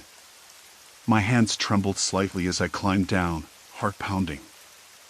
I wanted to tell myself I was imagining things, that maybe the hotel just had a strange, new kind of smoke detector with some sort of built-in sensor. But the blinking light, the pinhole lens, there was no other explanation. Someone had installed a hidden camera in my room. My room. I sat on the bed, trying to steady my breathing. How long had it been there? Since I arrived? Or before? Had anyone else used this room? Was the camera connected to a live feed, or was it recording for later? My mind raced with scenarios, none of them comforting. I pulled out the room phone and dialed the front desk. The line rang twice before a woman's voice answered. I kept my voice steady, careful not to sound panicked. Hi. I just checked into room 712, and I noticed something strange with the smoke detector. It seems to have a blinking light and maybe a camera lens inside it. Could you send someone to check, please? There was a pause on the other end. I'm sorry, sir, but all our smoke detectors are standard models. Could you describe the blinking light? I hesitated. It's a slow red blink near the center, and I think I saw a tiny lens inside the cover. Another pause, longer this time. Sir, we take guest privacy very seriously. I'll send maintenance up to inspect it immediately. I hung up, but anxiety gnawed at me. I didn't want to wait. I needed to be sure. I looked around the room for anything else unusual. The wardrobe doors closed firmly, no gaps behind the mirror, the air conditioning unit was standard, and the TV remote had no unexpected modifications. But the smoke detector, there was no doubt. 10 minutes later, a man in a maintenance uniform knocked and entered, carrying a toolkit. He was middle-aged, with a friendly but tired face. I explained what I'd found. He glanced up at the ceiling and pressed a button on a small device he pulled from his pocket. The blinking light stopped, and he unscrewed the detector, taking it down carefully. Inside, he examined the unit with a flashlight. "This is the normal model we use," he said after a moment. "Nothing unusual here." He held up the detector for me to see. No lens, no blinking light. I frowned. But I saw the blinking light. And a tiny lens, like a camera. He shook his head. "Maybe a reflection, sir. Sometimes the LED flashes, but not like a camera. I'll replace it with a new detector, just in case." He installed the new detector, which remained steady and silent once powered. Still, the doubt lingered. I thanked him, but after he left, I couldn't shake the feeling of being watched.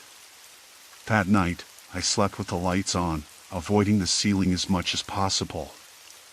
I kept my phone close, scanning the room periodically. The thought that someone might be watching my every move through that hidden lens made my skin crawl. The next morning, I checked the room again. The new detector was solid white, no blinking. But the seed of paranoia had been planted.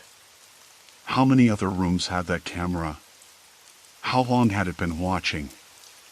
I resolved to contact the hotel management in the morning, maybe even the police if I found more evidence. But for now, I was trapped in the room, under a ceiling that had once harbored a quiet, unblinking eye. The city outside went about its business, indifferent and relentless.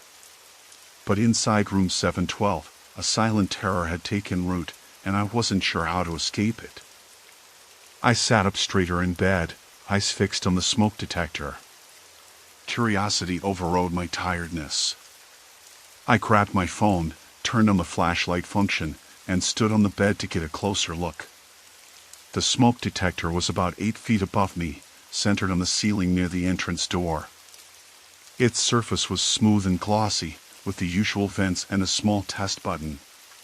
But then I noticed something else, a tiny, almost imperceptible lens embedded amidst the vents, glinting faintly in the beam of my phone's light. A camera. The realization hit me like a punch to the gut. Until then, I hadn't even thought about being watched, but now the pieces fell into place. The blinking light was probably an indicator on a hidden recording device. Someone had installed a camera disguised as a smoke detector to spy on me or anyone staying in that room. I stepped back and let out a slow breath, my heart pounding in my chest. I didn't want to believe it, maybe I was overreacting, but the evidence was clear. This was no accident, no hotel oversight. Someone had deliberately set up a surveillance device, and I was the unwitting subject. I pulled the bedside lamp closer, switching it on to flood the room with light. Shadows hid no secrets now. I scanned every corner, every electronic device. Nothing else seemed out of place, but I knew better than to trust my eyes after that. My mind raced. Who could have done this? Was it the hotel staff? Some other guest? I remembered double-checking the room before settling in, but I hadn't thought to look at the smoke detector. I'd noticed the blinking light only after unpacking and was already tired. The implications were worse than I'd imagined. If someone had been recording me, they would have had access to everything, my conversations, my phone calls, every private moment. The sense of violation was suffocating.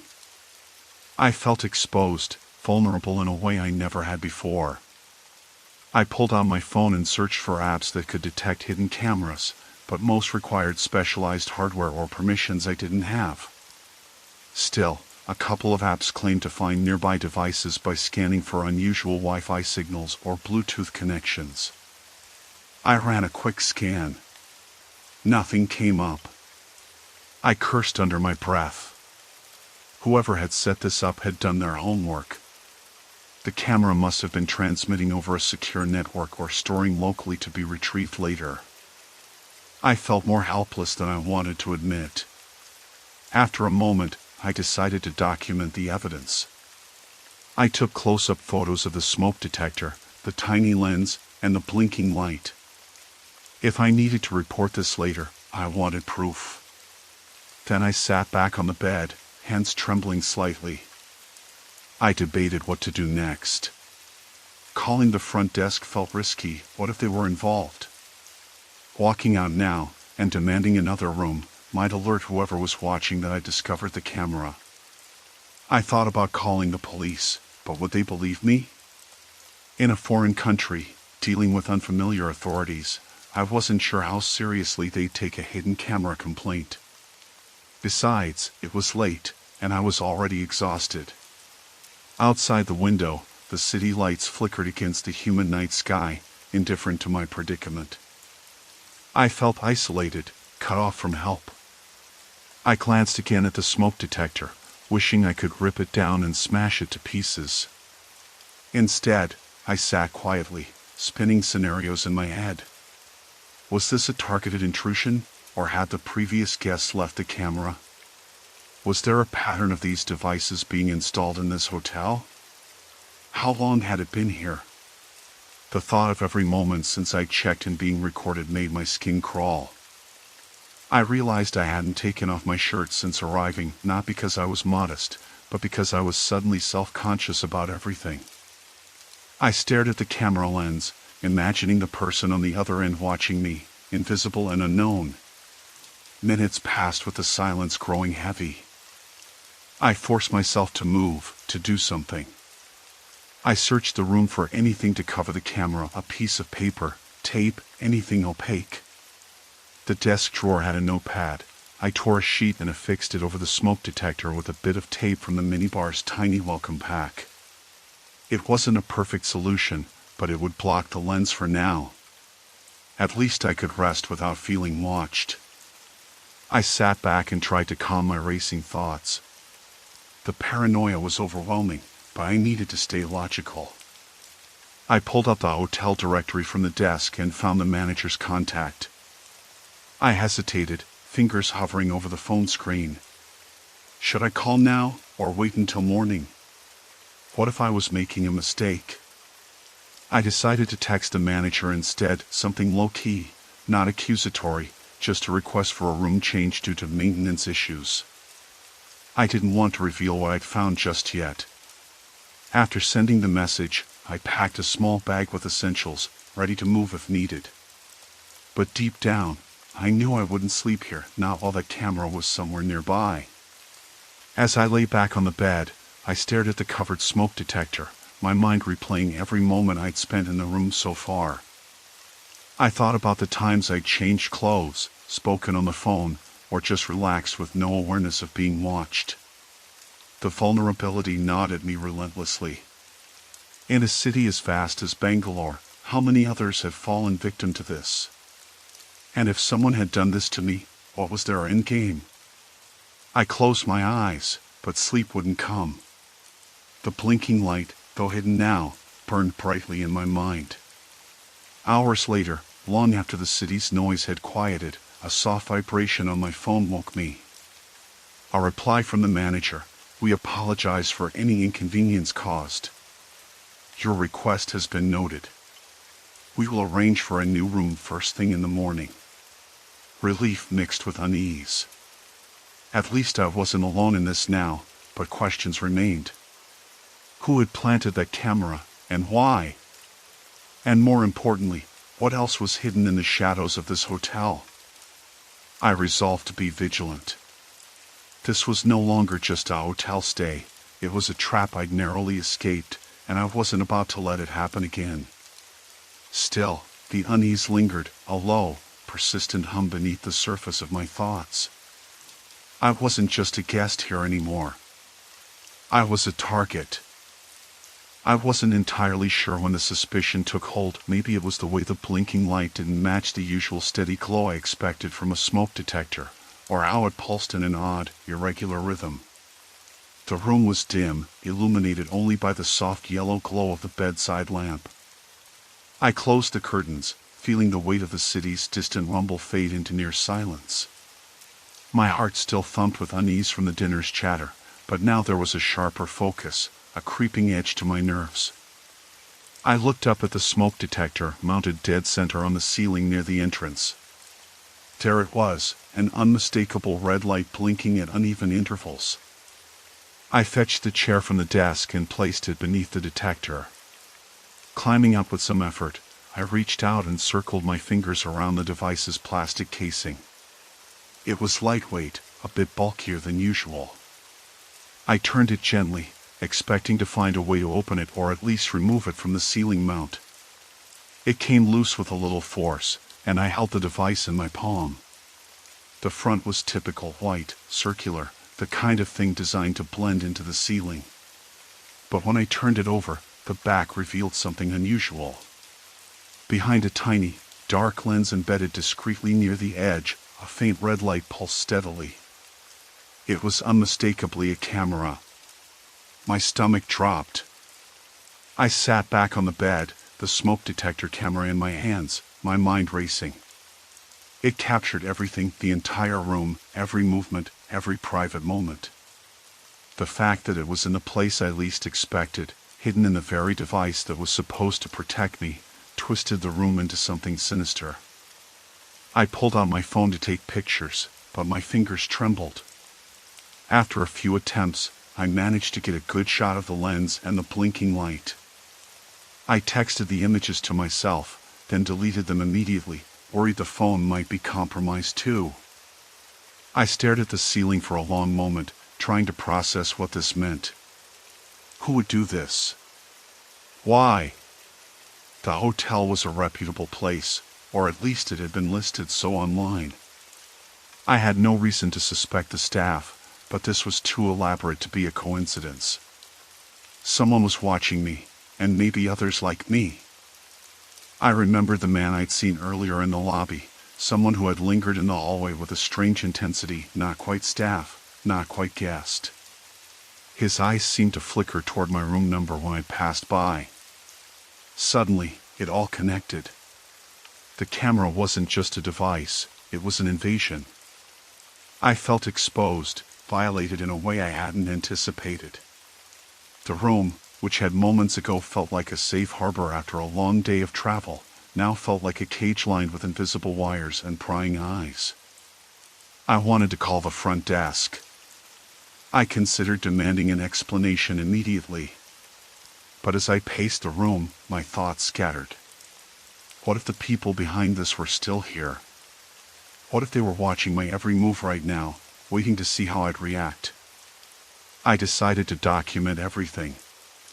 I pulled out the little notebook I'd been keeping since the trip started and scribbled the date, time, and details of the discovery alongside a quick sketch of the smoke detector's shape and the camera lens.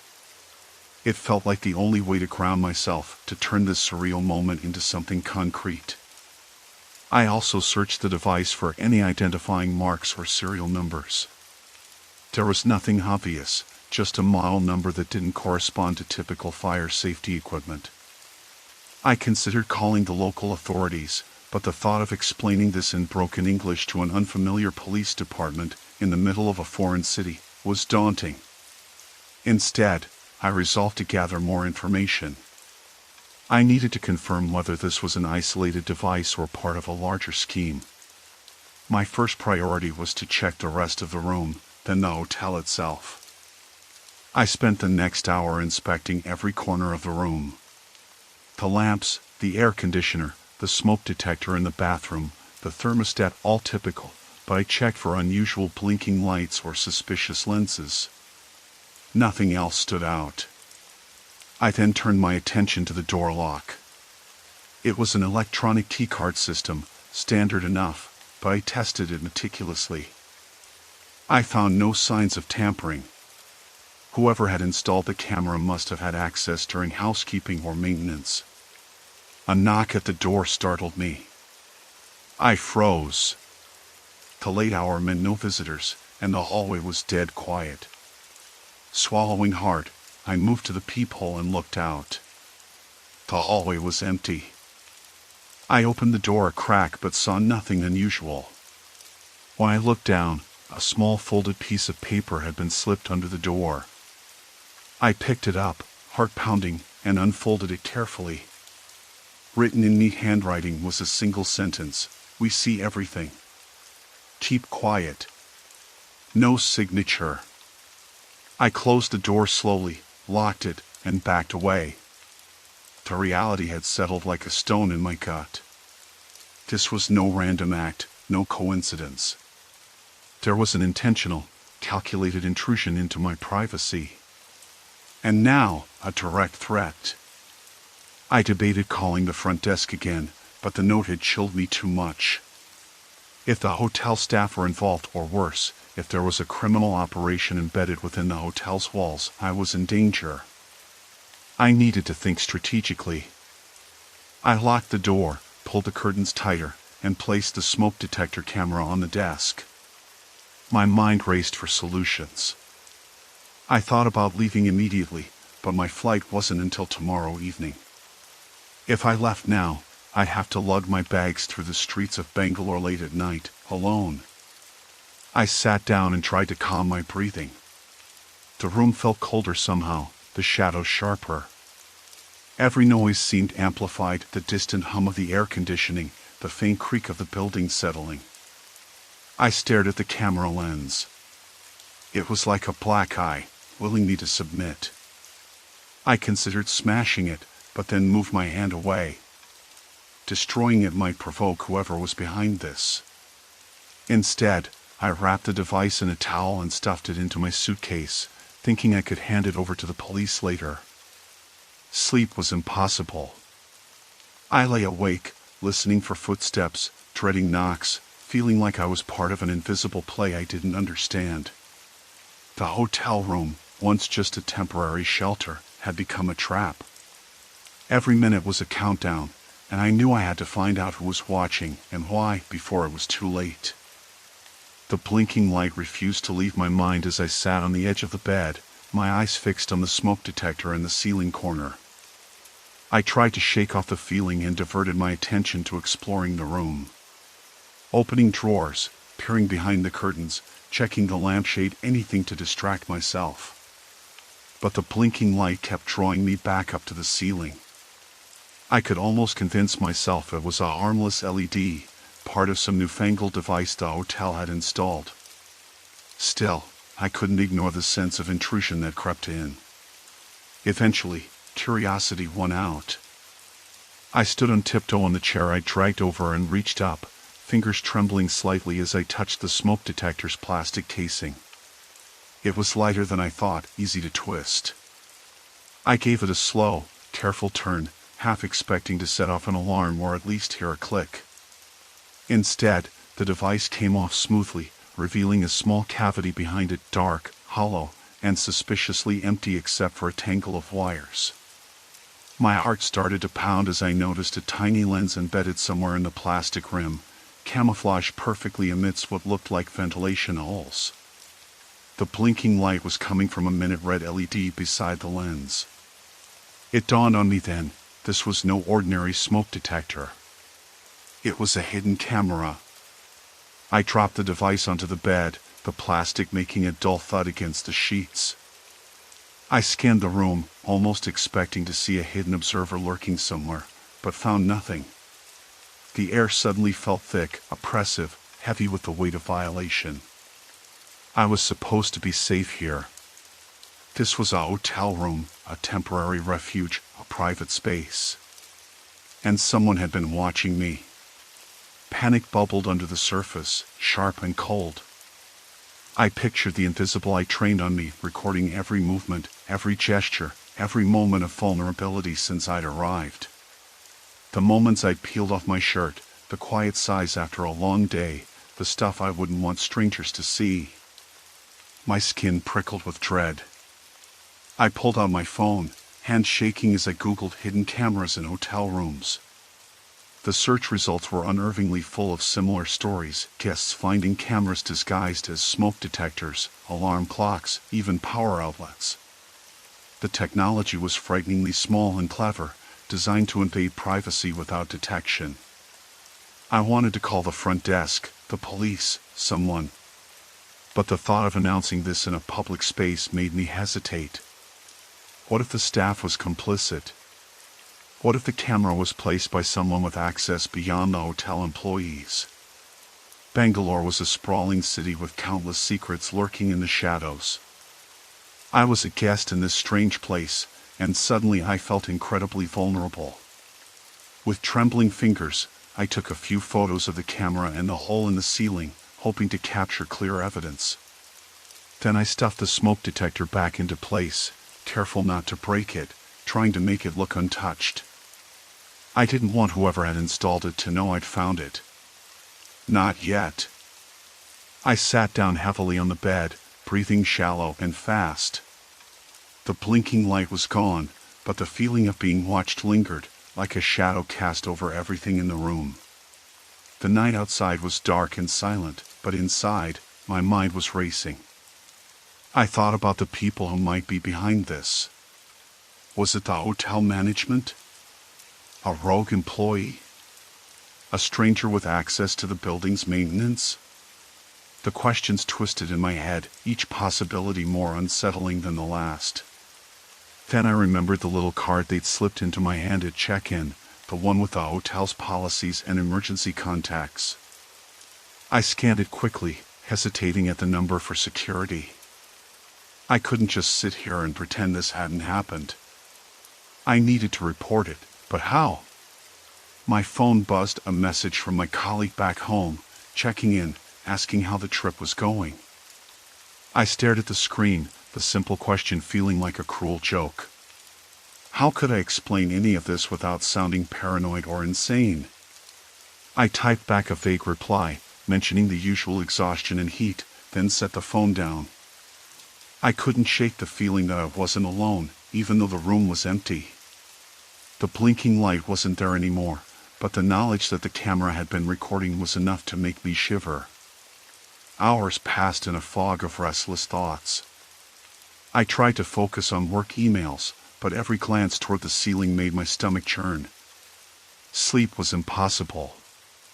When morning came, I decided I had to act. I took the smoke detector down again, this time carefully opening it with a small screwdriver I found in the drawer. Inside was a tiny circuit board, a micro SD card slot, and a battery pack. I removed the card, knowing it could hold hours, maybe days, of footage. I wrapped everything carefully in my shirt and headed to the front desk. My voice was steady, but inside I was shaking as I asked to speak with the manager. The man who arrived was polite, but his smile didn't reach his eyes. He listened as I explained, pulling out the smoke detector and the micro SD card. His expression tightened slightly. "We take privacy very seriously," he said, but there was an edge to his tone that didn't quite convince me. "We will investigate immediately." I pressed him on who else had access to the rooms, how long the device might have been there, but his answers were vague, rehearsed. I could tell he was trying to keep things from escalating. I wanted to believe him, but the knot of doubt in my gut only grew tighter. That night, I left the hotel and stayed with a friend nearby. I couldn't face the room, not yet. I felt exposed, raw, like the hidden camera had stripped away any sense of safety I'd had. In Bangalore's sprawling maze of streets and unseen corners, I realized how easily trust could be violated, and how the most mundane objects could conceal the darkest invasions of privacy. I didn't know who had placed that camera, or why. But I knew one thing for certain: I would never look at a smoke detector the same way again. The blinking light inside the smoke detector was impossible to ignore now. I paced the room quietly, trying to stave off the rising tide of panic that was curling in my chest. Every time I looked up, the faint red glow blinked back at me, accusing, invasive. I wanted to convince myself it was a defect or some harmless indicator. But the more I stared, the more I knew it couldn't be just that. The walls seemed to close in. The air conditioning, which had been a comfort against the Bangalore humidity, now hummed like a mechanical watcher.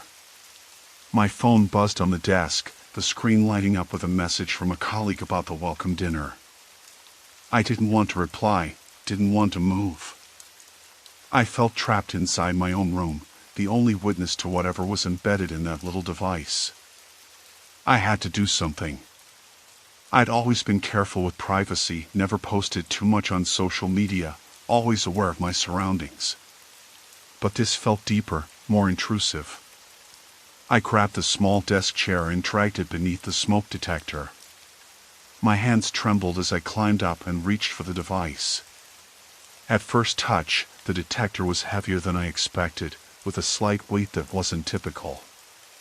I twisted it gently, expecting it to pop off the mounting bracket easily, but it resisted.